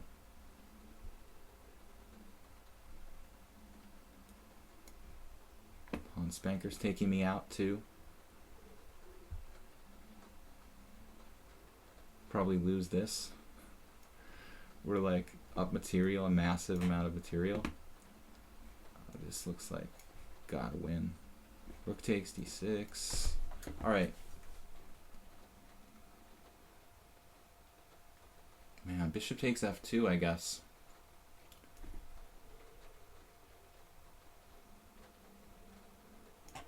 Should have some compensation there.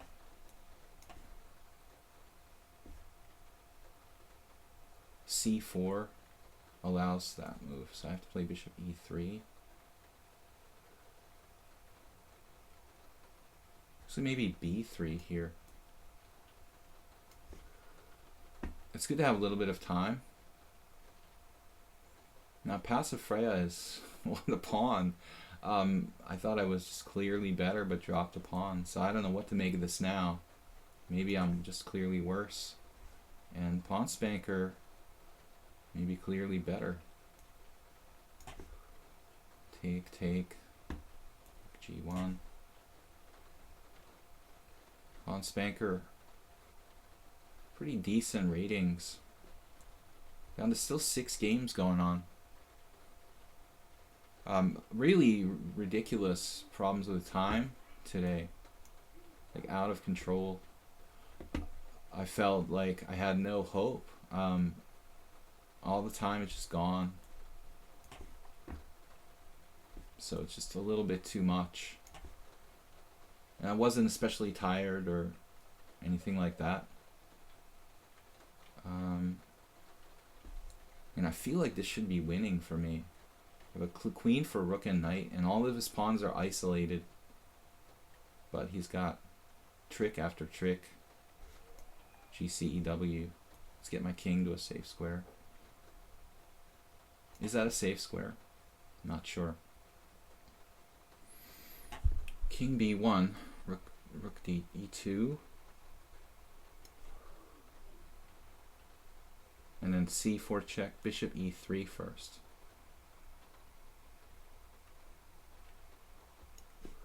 Prevents B5. Pawn 7. Pawn 7 strong enough that he should really give up there.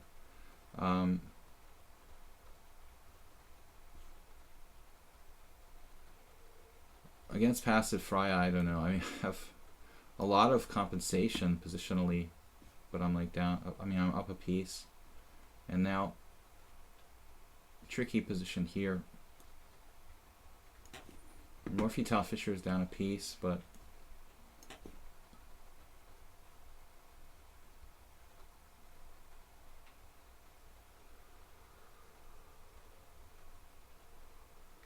I have knight D4. Not sure what that does. To play maybe rook C1 here. Try to defend. King F7 from GCEW. Rook D1 now, maybe? Still not good. I mean, it's playable, but looks like black has computer-like moves. Rook E3.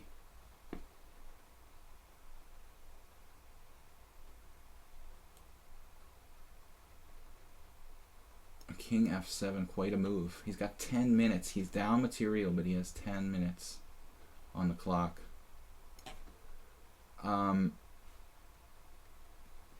Just taking extra space there. This is strange that a player 2160 would play it out. Now it's time to give up there.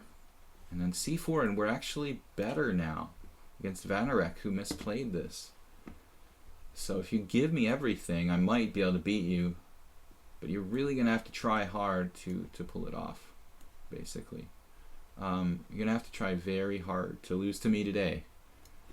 Rook A1. And then this pretty amazing move, Rook F4 there. Better get my guy to a good square. That's really an amazing move. Looks like I put my rook on the wrong square. Pilot 100 finds this fairly difficult move to find, I would think. I better play C5 now. That probably might not be enough, probably, but we'll see. And here, bishop C6. Okay, a little odd that black would play this out at 2160.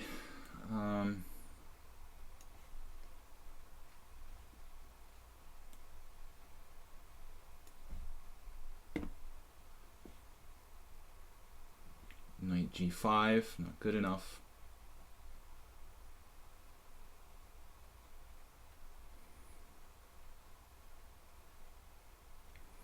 Pawn Spanker, though, I applaud him for actually using his time, which is something that nobody else does. And I really appreciate that. You know, somebody who actually takes their time to try to find the best move. Because it's very frustrating to play the blitz players. D5. I didn't see this, of course. You're just sacking a pawn. Okay. Maybe King F3. I would think with the structure I should be winning.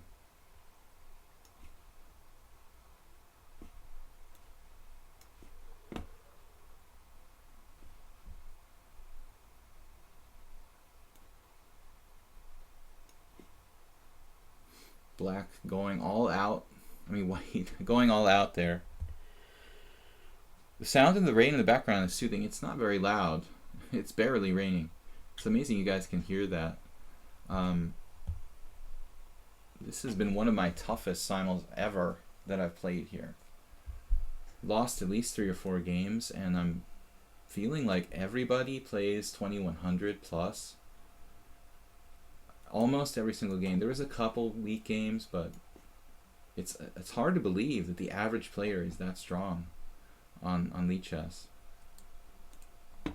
Those 1 or 2 of them I'm suspicious of, but for the most part, it's legitimate. Okay, so rook e5. This feels like it should be winning for white. Now rook a4.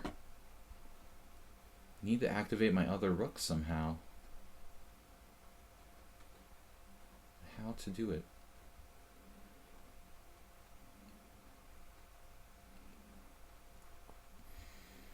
Position is kind of a nightmare, actually, for white.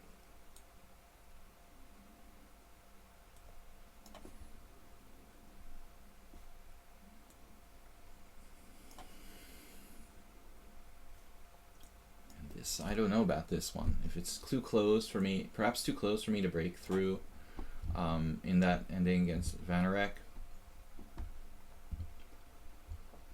It's like an hour and a half. We've got 5 games left only. After an hour and a half.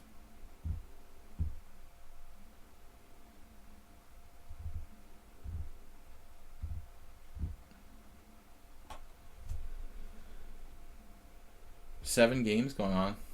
Not anymore. 6, I guess. Alright, you were probably right, though. This should be an easy win. And it looks like we have massive compensation against Freya for the sacrificed pawn, I want to say. It wasn't sacrificed, I just lost it. We just lost it for nothing, basically blundering, as is the habit today.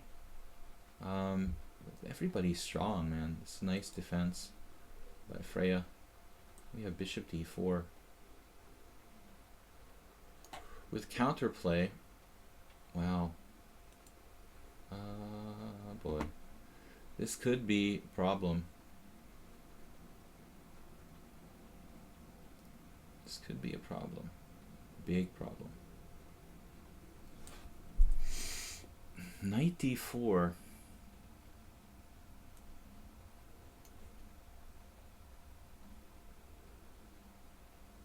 Now h4 is interesting.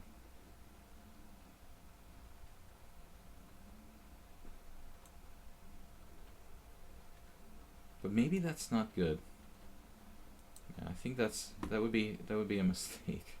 There may just not be any way to break through here. We owe it to ourselves to try a little bit. But Pilot, I'm not sure about that game. Now queen to f4. He has a piece down and playing for a win. Super scary. What is going on here? All right. I don't know. Yeah, I feel like I walked into this. Bishop a4. Man.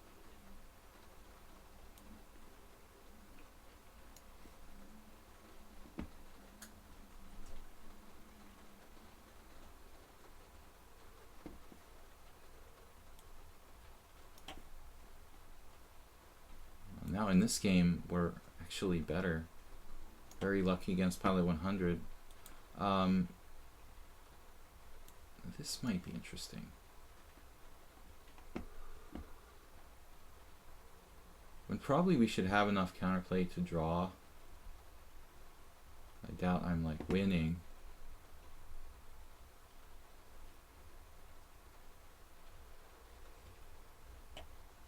Not really sure what the best method is here. I guess rook, something like rook g2.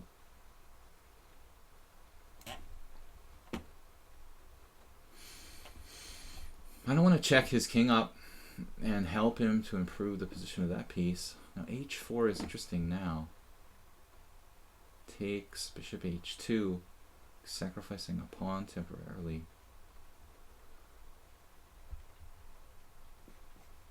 Let's just mosey on over here. And now, wow, you have any counterplay there? Queen b7.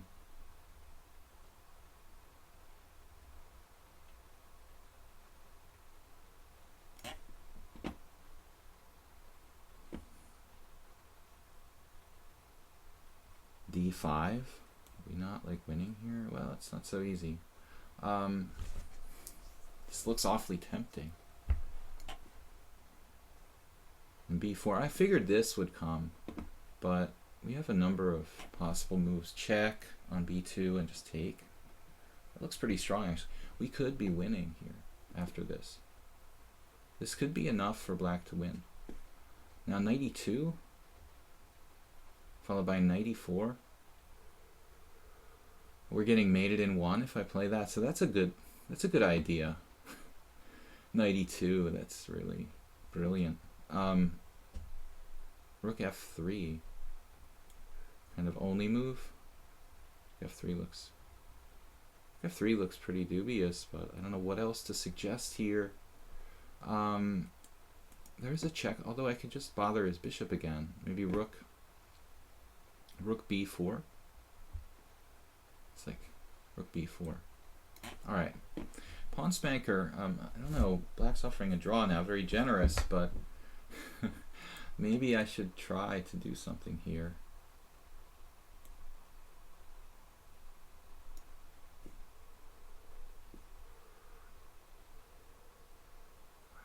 But GCEW, what an amazing defender he is. Queen d7, g4 maybe. Kind of makes it easy for him to attack me. g4. This is a difficult position, but f4. f4 is interesting too. Now g5. Whoa. I have to take. Okay. And now my idea was to take on b4. Bishop d7. Now I can play knight e2 if I want to. I don't know if I want to. What do I want to do here?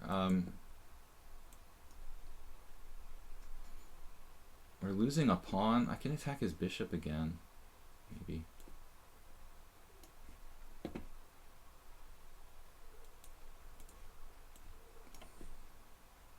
I'm lucky to draw if I draw. Piece of sheet. What happened, man? Did you lose that game? I don't even recall. Look at this move, bishop d8. Nice. Nice move, man. King e4, bishop g1. King e4. I can just play forever there. Not to torture him on purpose, but I mean, objectively, I should. What about the king? What about my king here? Bishop f6. Bishop c3. Looks good. Actually. And now g4. King h3 maybe. And now we are desperately in trouble here. God. Morphetile Fisher. Scaring the hell out of me. I could sack the piece back with rook takes f5, queen takes f5, but not sure that's even healthy. I'll probably get mated if I do that. That's great. I'll get mated. There's d4 here, queen check, and I get mated probably there too. d4. Yeah. Not good.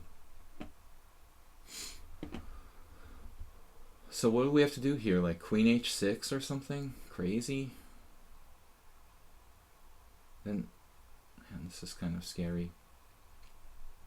Now b4, pawn takes b4, pawn takes b4. Yeah, it's not enough. Bishop g1. Okay, now I thought b3 looks very dangerous.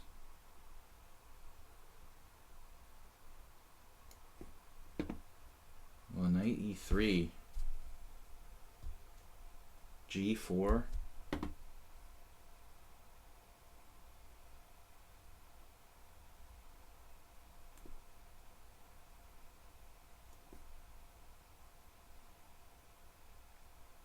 Yeah, I'm obviously taking here.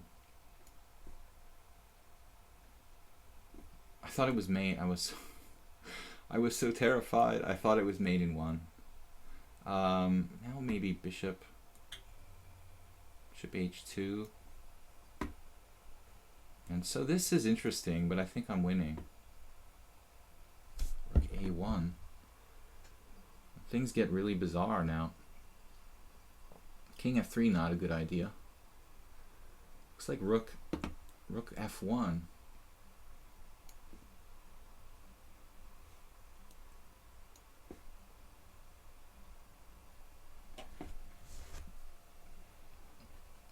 We can make progress against Vanarek.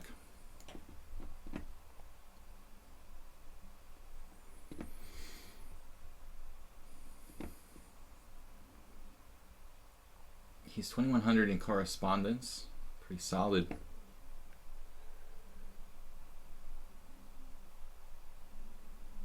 This has been a really, really brutal simul, but I can't really expect to make it longer than 2.5 hours. I mean, it seems like the time isn't really used optimally. Like, wow. Queen check and take. Finally, we get some kind of progress. Queen check and take. And now h4.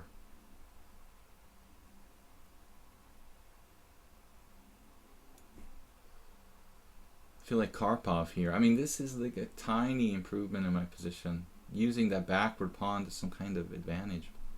Maybe not enough to win. Still, he has two weaknesses. If he takes or not. Man, these pawns should be winners. This should be game over. d4.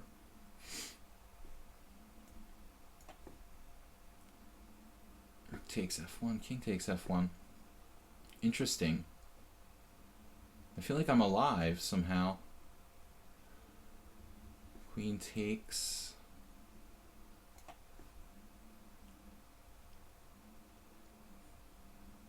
GCEW. GCEDW. You remind me of somebody else. Do I know you from another chess site? Probably. The name is kind of familiar. Maybe we played another chess site. Later, thank you for tuning in. I can finally talk.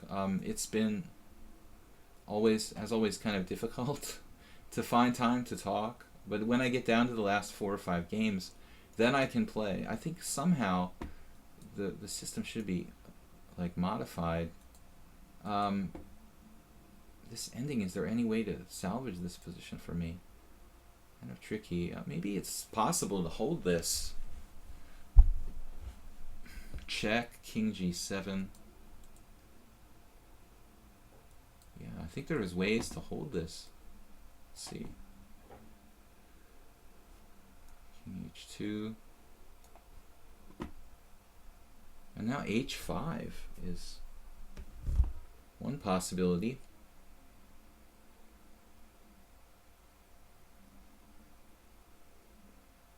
Maybe I won't be able to break through if I do h5. Although how am I gonna break through anyway? Now this move. I thought king f2 is forced. He wins a pawn. And these pawns are massive pawns. Bishop b4 maybe. Just has a check there. So I need to go forward. We need to go forward.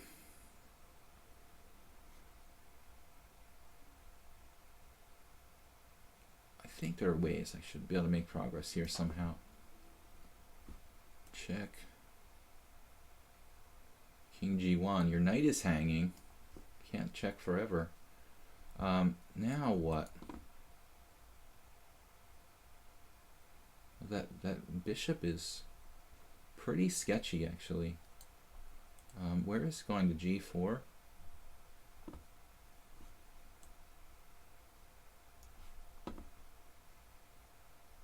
Right, so D3, F7, King G7. And now what? Zhuge Wang is a weapon here.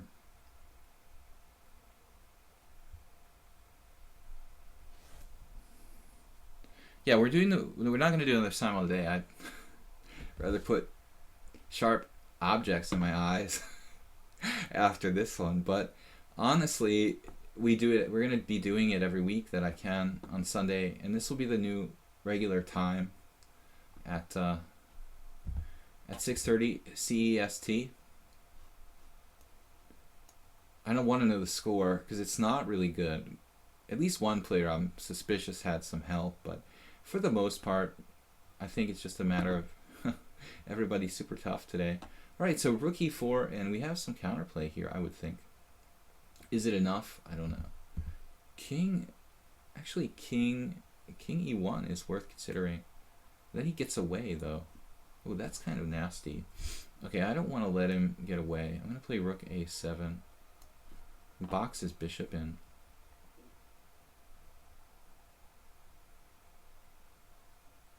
Bishop c3. I guess this was my idea. Now he has to make a move. King g7. I think Morphy Fischer's finally going to bite the dust here. It was a very entertaining game and very scary, but a little too optimistic for him. He came very close, though. Several different... Look at this move. Now I even stop h6. Deeply calculated sequence for black. Now knight e7, and we got GCW on his heels now. He is definitely in trouble.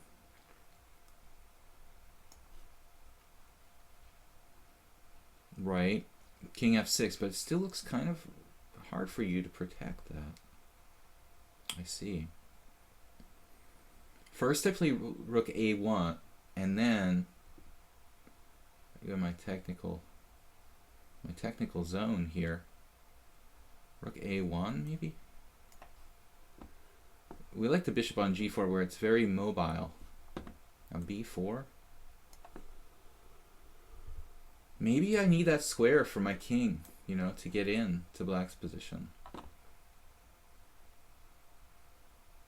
A second entry point for the white king. The only thing I could do... Hey, what's up, guitar player? I didn't notice you. How are you, man? A costume of the great Vilmos. Chess Quack. I was just thinking about you today. I was looking at my team Sparkle Horse list and thinking, what happened to Chess Quack? It's weird. I haven't seen him in forever. Good to see the master Chess Quack. And look at those pieces, those happy black pieces. The only thing I'm good at seems to be like tactical endings against you guys. Wow. King e3 or king g3. It doesn't really matter. Looks like I'm headed for a trip, a one-way trip to g5. Hopefully it's not a one-way trip. One-way trip to g5? Is that where we're headed here? Wow, man. I love this game. If I don't do this immediately, he goes like rook g4, rook g7, and protects the f7 pawn. So I have to like force a draw with rook a1 against pawn spanker. It looks like a very interesting study-like finish. I'm down a pawn. I'm lucky not to lose this game. And I'm also threatening like knight c6. Oh, he played bishop g4. had to play bishop g4. What am I doing? All right, I'm just getting a little bonky. Terrible at juggling. Juggling things. I know the feeling, man. I don't juggle objects, but I do juggle things as well. That's why I don't play poker when I'm playing chess. I can't really do two things very well. Kind of concentrate on one thing at a time. Not really that good at multitasking. When it's a chess simul and there are 20 games doing the same thing, that's okay. But when it's like doing different kind of things at the same time, I struggle as well. We're down to just 2 games. That's weird. 3 games. Of course, Vanarek is the most interesting one, where it's really not that clear what's happening. Queen b4 on the pawn. He stopped me from this check I wanted to do. Knight d5 drops a pawn. This should be okay. Should be making progress here. Bishop h3, wow. Okay, I feel like black is getting a little greedy here. How is he going to win this position? I mean, objectively, rook g4. Okay, let's play rook a1 and see what you're doing, because I don't know. Rook g4 is probably not the best move.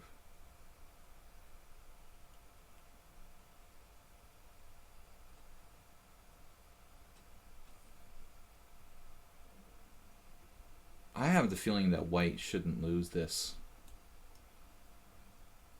but I could be wrong. I've been wrong before. It is a cool position. Ooh. So here now, king d3 has to be a good start. Can we just go get that pawn? Queen b3 check. Oh, you're actually giving up the pawn. A neat move.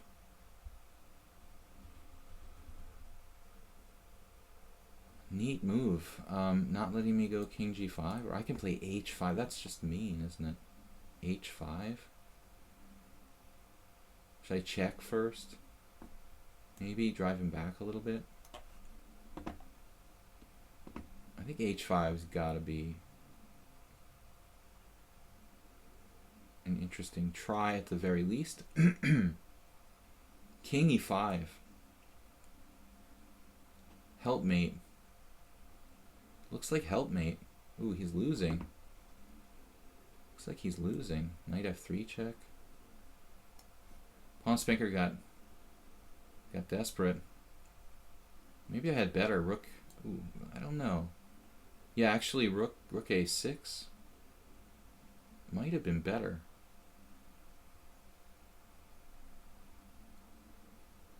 This is kind of technical. I should have taken my time there. I'm guilty of moving too fast now. My own big pet peeve. h5 is interesting. Knight takes, rook takes. Some kind of study-like position. He's in a real bad situation with his king there. King e4 is a good move, almost certainly.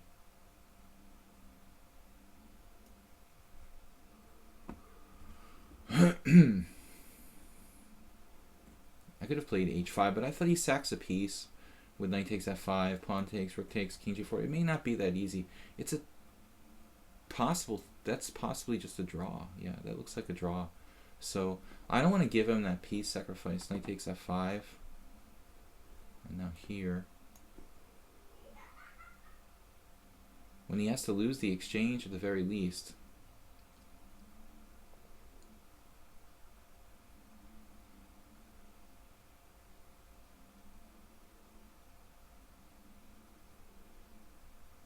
but I might have had better. I'm wondering if I didn't pass up the kind of mating chances in that one. And this guy is unstoppable. He just doesn't stop with the crazy defensive moves. I think are kind of hard to find. King f4 maybe. Though h5, you could argue for h5 now. Looks kind of brutal. Just shutting it down, those chances of freeing the king side or whatever. Rook a7. Not that clear. I guess I need to take this guy, unfortunately.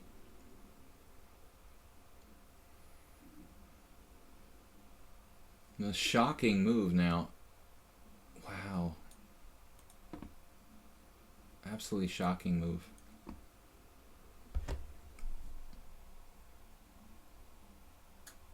Some sort of study-like draw.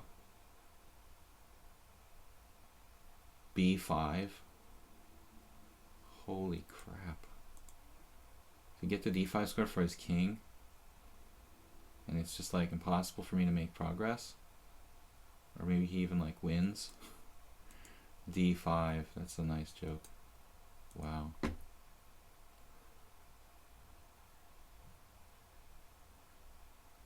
Well, it's not that simple. I have some dangerous threats there, I would think. King f4. There's no sacrifices. This position looks kind of difficult to win.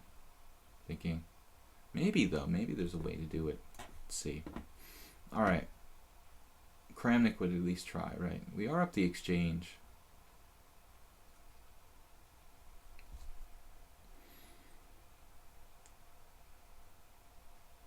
Camel Clutcher. Camel Culture. I'm within the square of the pawn there.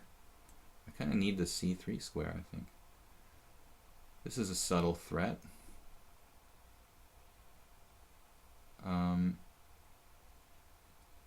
So now, let's give a check.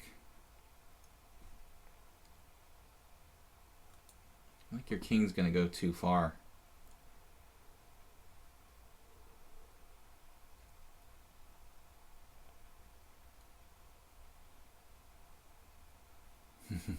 Draw, yeah. Now you want to draw. I bet. Not quite yet. Let's play a few more moves. I need to improve my king. Could be a long trip. Pawn Spanker, it may be a draw. You have your time. You have plenty of time, so I can't run you over on the clock with 40 seconds. But I think I owe it to us to play for a win here. There is some chance of white winning this. Perhaps. Perhaps not, but we'll try a few more moves.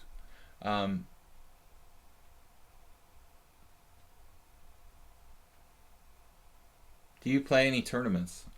I haven't recently. I haven't since the end of June. I'd like to.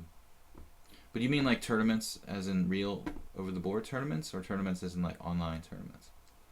I'm not playing a lot of online tournaments. Okay, this may be impossible to win. But we should try a little bit here.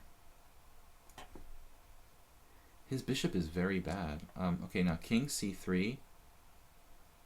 Wow, this is some crazy stuff now. c3 or c2? Where do you want to go? c3, right? I like have to go to c3. And then check here.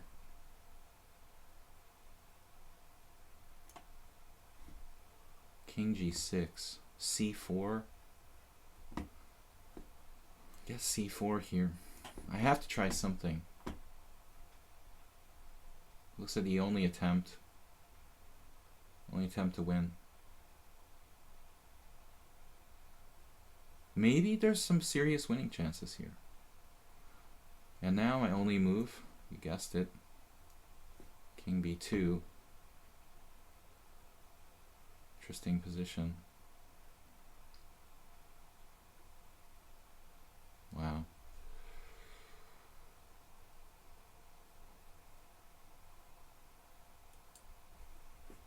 I lost the mouse. Time to go buy the new mouse. Optical mouse. Welcome everybody. We're in the last stages of our torturous 2.5 hour simul here, where we lost a number of games in vicious time pressure. King takes a2 now. Not the move I really wanted to play, but hopefully it's enough. And this guy, who's just such a tough customer, queen c7 check. GCW, we have the move, don't we? Bang, bang, bang.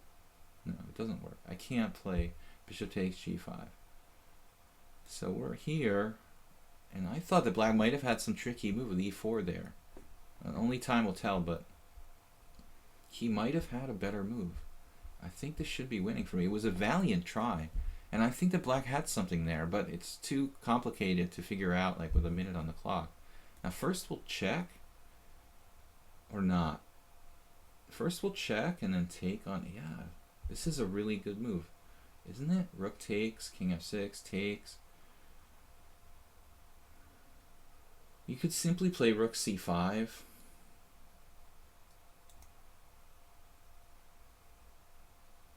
But it's, his bishop is so messed up. It's a huge problem. Speaking of messed up, okay. How do I win this position?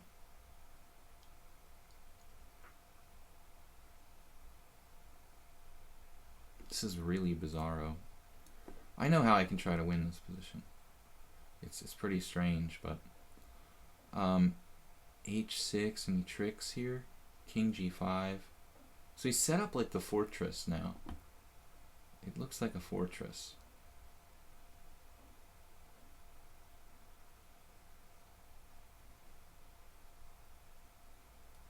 Nearly a fortress. Let's try this. No, that's just going to meet with king f7. Should be like a Zozwang type of theme here. h6, rook takes h6. Well, it is almost Zozwang. I mean, it's really close. Alright. And now if I play king c2, he plays king c4. You could play b5 there. And then takes king d3, king e4, etc., king f5. I was thinking maybe like bishop b2 first.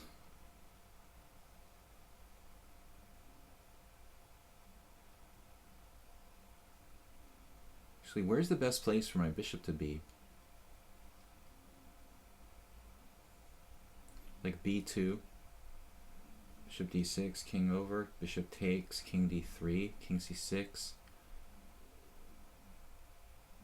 Yeah, I think this is oddly, you know, maybe the best winning attempt. And now here. Not clear to me if this is a win or a draw. And now king c3 approaching the center. Yeah. And I think we have chances to win this. Giving the pawn back. Pretty amazing defense though. Black finding b5 and a lot of amazing games today. I'm not sure if these games are drawn, any of them. I'm trying to win all three. As far as I'm concerned, the possibilities are endless. And now he's dropping a pawn. Okay, so it's finally like, okay, we're going into the, just dropping that pawn. So he doesn't want to be tied down to that. He's just giving it up. But maybe I have a more aggressive move like g5. g5, rook d6. g5 looks really dangerous actually for black. We just go for it. Don't even take the pawn. Might be an argument for that. Although you would think like it'd be enough to take this pawn. So bishop f5, take. Bishop g4, king d3. Now we're like coming in the diagonal. That looks pretty bad for black. I mean, how can you save it?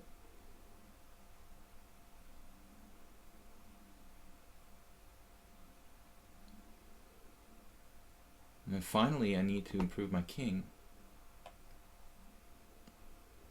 Rook g8, perhaps. c8. Don't fall asleep on me now, man. Alright, queen check. Always check. This has to be winning. I mean, there's no question about this one. I mean, I'm sure there's some kind of tricks I could fall for, but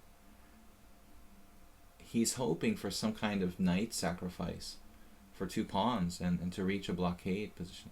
It's not that like a total no-brainer, I guess. Queen g8. Queen c7 check.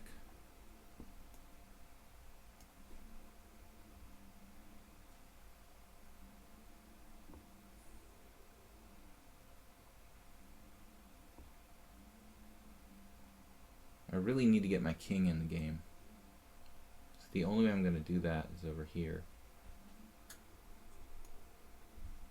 Just had a terrible hallucination. Alright, I got to be careful. Don't hang the rook on c8. What did I do to Pawn Spanker? What did he do to me? He had a chance for a draw, but it wasn't good enough for him. Now Queen d7 and g5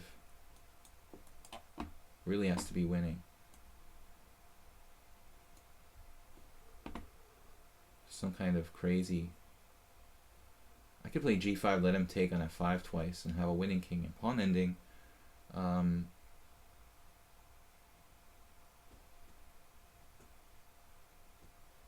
It's got to be winning.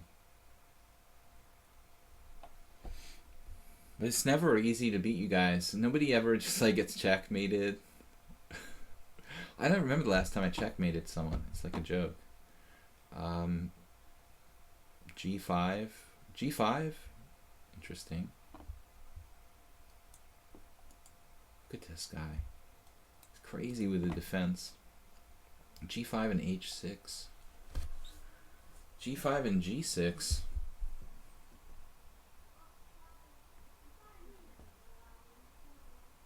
King E5.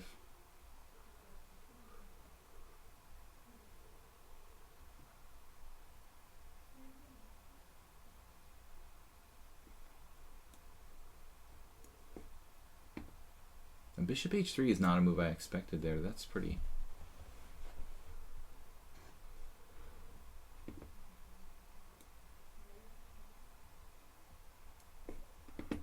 unexpected.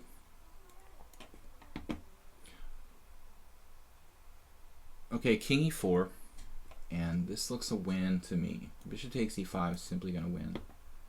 Rook E6, I expected some kind of lateral defense from black here. Rook F7 looks very passive, so I don't think that's best.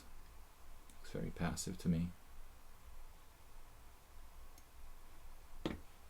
And then I'm not going to let you get out, but you do have resources. Okay, Rook H5.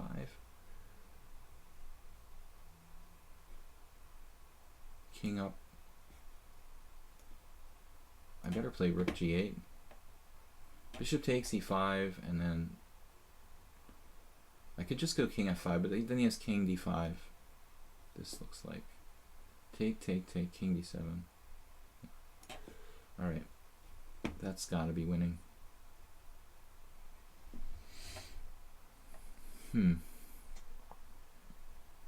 Oh, I didn't see that move, but I think I did. Yeah, I was going to play Queen G6. Okay, Queen G6. Yeah, this has to be. H6 is fatal. And you really can't stop it.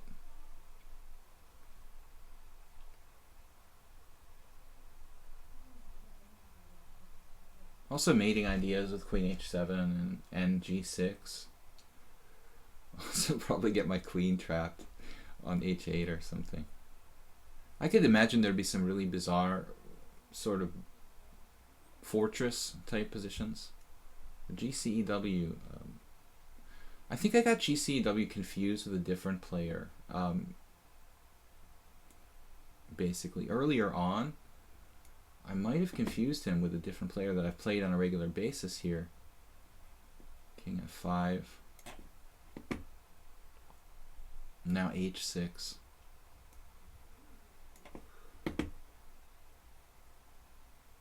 F4, take.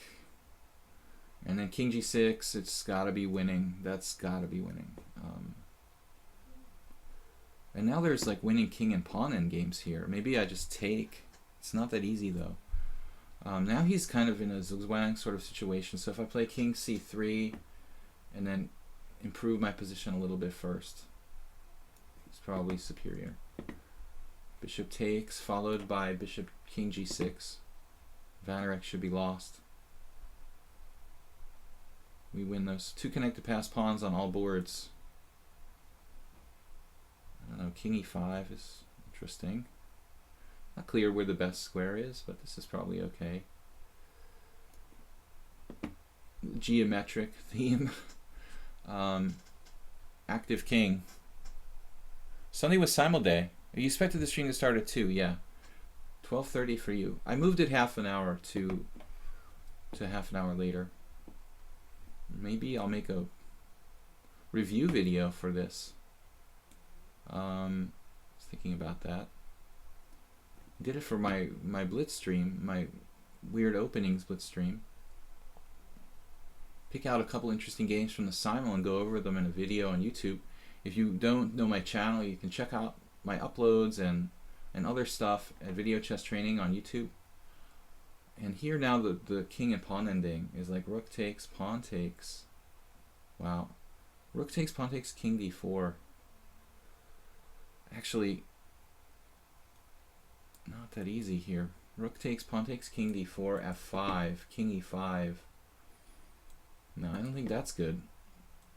So maybe he's found some way to defend. d4. I don't think it really matters where I go now.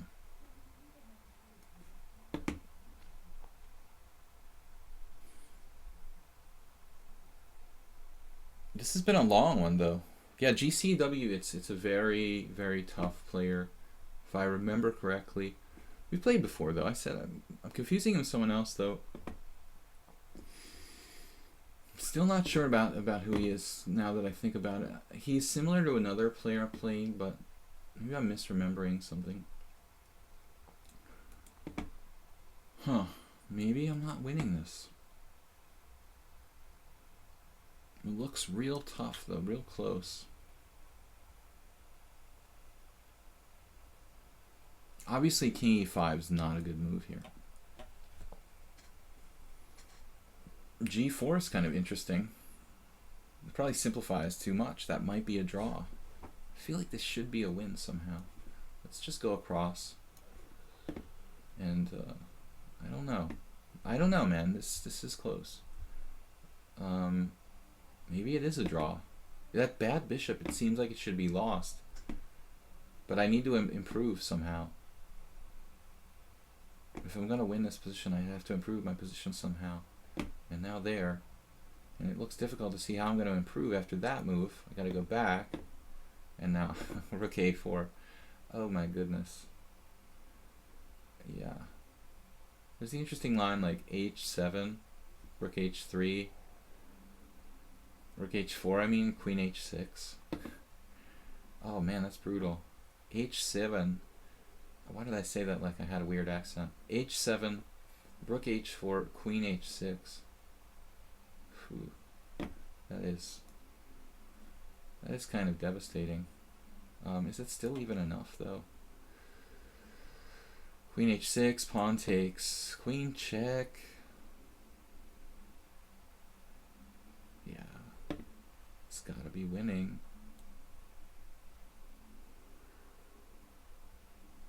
Of course I could just play f6 as well. Now, unfortunately, I can't play what I wanted to play here.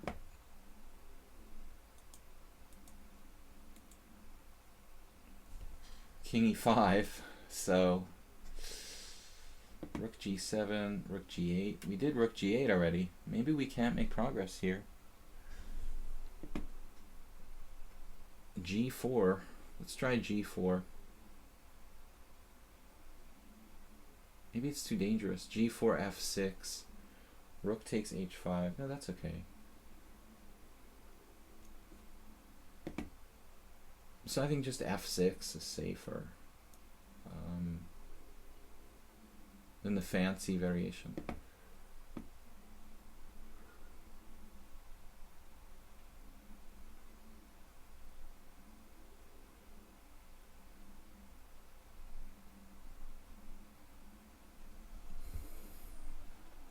Look, Ma, no checks. There is a check on h3. Move 11 said I should have played a few more moves. You had 2 minutes and a bad time pressure. You played really well. For someone who never played the line before. The Milner-Barry, I think I did something drastically wrong. I felt like I was on the verge of getting crushed, and I made logical moves. It was super scary. I need to go back and review. But that's good that it kind of is a wake-up call that I need to look at that line again. Because as far as I know, the Milner-Barry is like considered completely okay for black. It's kind of like the Smith-Mora is to the Sicilian. A gambit line that's dangerous, but if black knows what they're doing, then they guarantee, they equalize for sure. I would equate it to about the same thing. But someone asked me if I play in tournaments. Yeah, I'm thinking about playing some tournaments this fall, winter. Thinking about going to Harkány in Hungary. I'm going to visit some friends at the senior championship, maybe. And, ooh, this pawn. Giving me that pawn for that pawn. Good deal. All right, can we take on g4? No. All right, I have to take here. I don't know if this is a win or a draw. I don't remember the last time I analyzed this position, but it looks really close. I have the feeling it's probably very, very close. Maybe it's a draw if black plays perfectly. The h-pawn looks a little sketchy, but there's not many pawns left on the board, so... Pawn takes pawn might have been dangerous for me.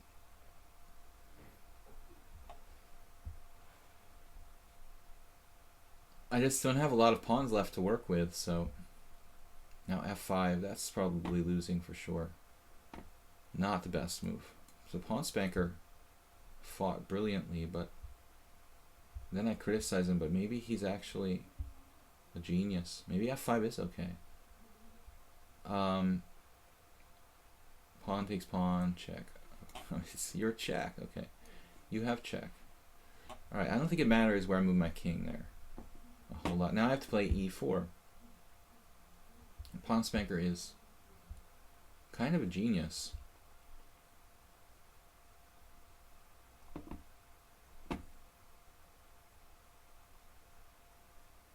I don't have to play king e4 actually.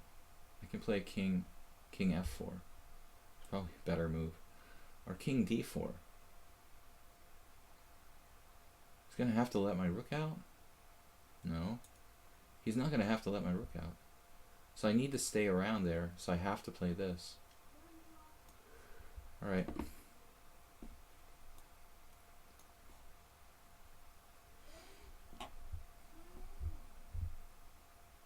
Yeah, I'm not giving anybody any time. I'm at enough of a time disadvantage in this simul.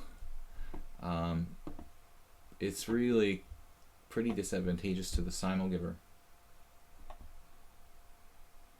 When people are blitzing, as is always the case, if everybody really used their time, it wouldn't be disadvantageous, but now we have this check. It's over.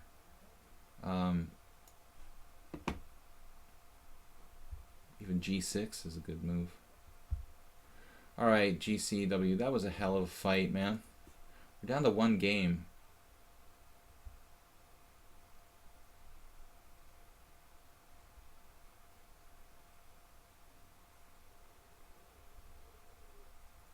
But it's very technical. The problem is king f6 lets my rook get out with rook g8.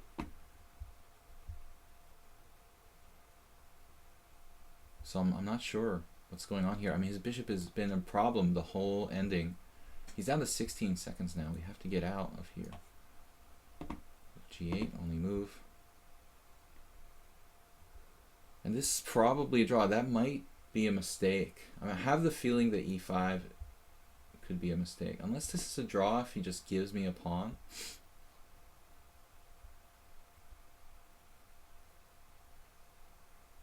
Maybe a draw.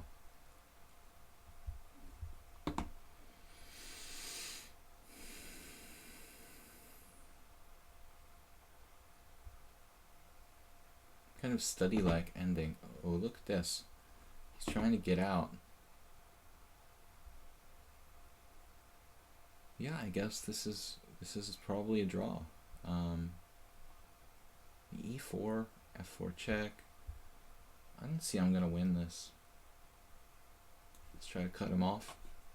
You think with that immobile bishop, it would be some kind of problem.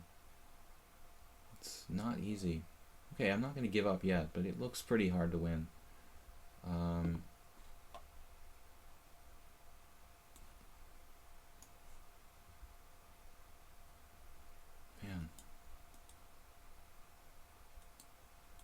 King is terrible.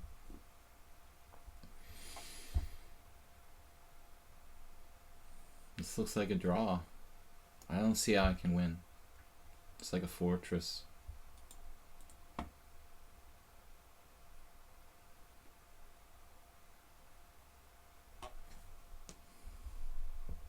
Yeah.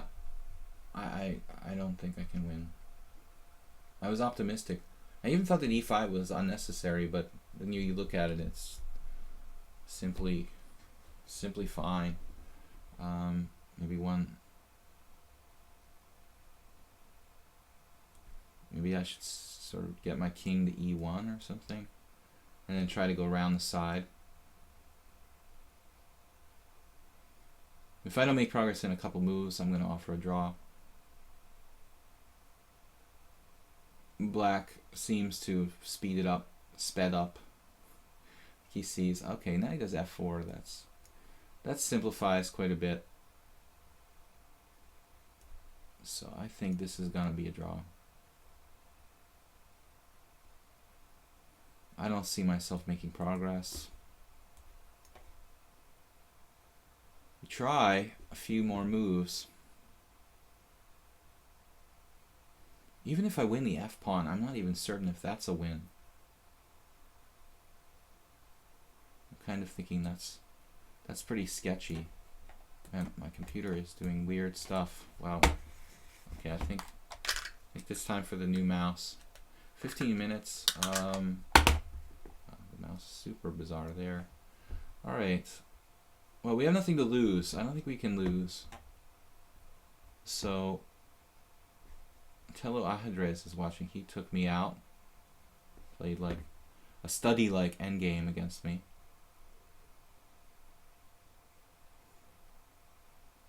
$1,500. Pretty good. Speker's not 1,500 though. He's like 2,000 in bullet. 1,800 in, that's like decent ratings. Not just like a random 1,500. This is just because he doesn't have a classical rating. He's played consistently tough against me in other simul games. I am suspicious when I play like new people who are like 1,500 in blitz and play like geniuses. As any normal human being should be suspicious. Man, now where? King d4, what else? Uh-oh. I still don't think I'm going to make progress here. I mean, okay, so now the pawn has to be stopped. King e3. And can you win this position? Think about it. No. This has got to be a draw. I mean, I could let the pawn get down on the 7th, maybe. Let's get maximum distance with the rook, and let the pawn go to the 7th, and then like trap him into like advancing it and picking it off. And even if I reach that position, I'm not certain. King f4 now allows f2.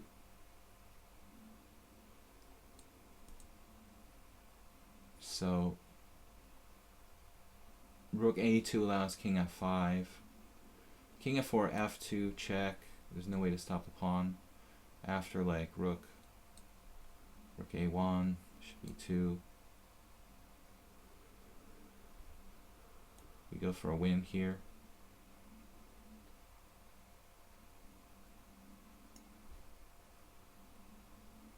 Pawn spanker. Be careful. And play f2. Good simul, guys. It was fun. I enjoyed this. And no, you know what an endgame study is, guys? It's like a composed sequence of moves in the endgame that's very beautiful. And Troitsky is like a famous Soviet composer, a Russian composer of endgame studies. I'm not talking about like studying the endgame. I'm talking about endgame studies. Composed positions where there is very beautiful artistic moves that are surprising and hard to find. That's what I got today in one of my endings. So it's a draw. It's a draw. I have to force a draw here. The pawn spanker can go piece up.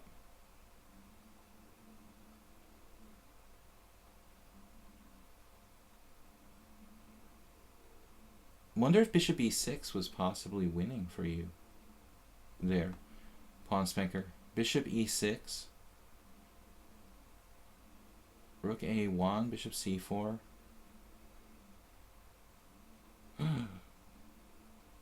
Could you possibly have been winning? After the insane. Bishop e6, rook takes pawn check. King f7.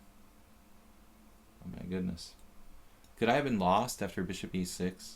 Trying to be fancy here? Maybe. It's not outside the realm of possibility.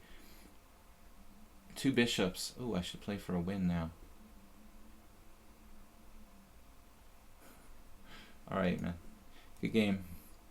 Alright, well, we can play out the last move if you want. There. Take it. You don't want it? Alright. Back to Sparkle Horse Simul. So, 12 wins, 7 draws, 4 losses. Some interesting games. I think my score last week was something around 13 wins, 5 draws, 5 losses. They're kind of in the same ballpark. Buddha Fanboy said only two last moves are mistakes from you. No, I'm not using assistance. Okay, I mean, just that, you know, most people don't know that variation perfectly.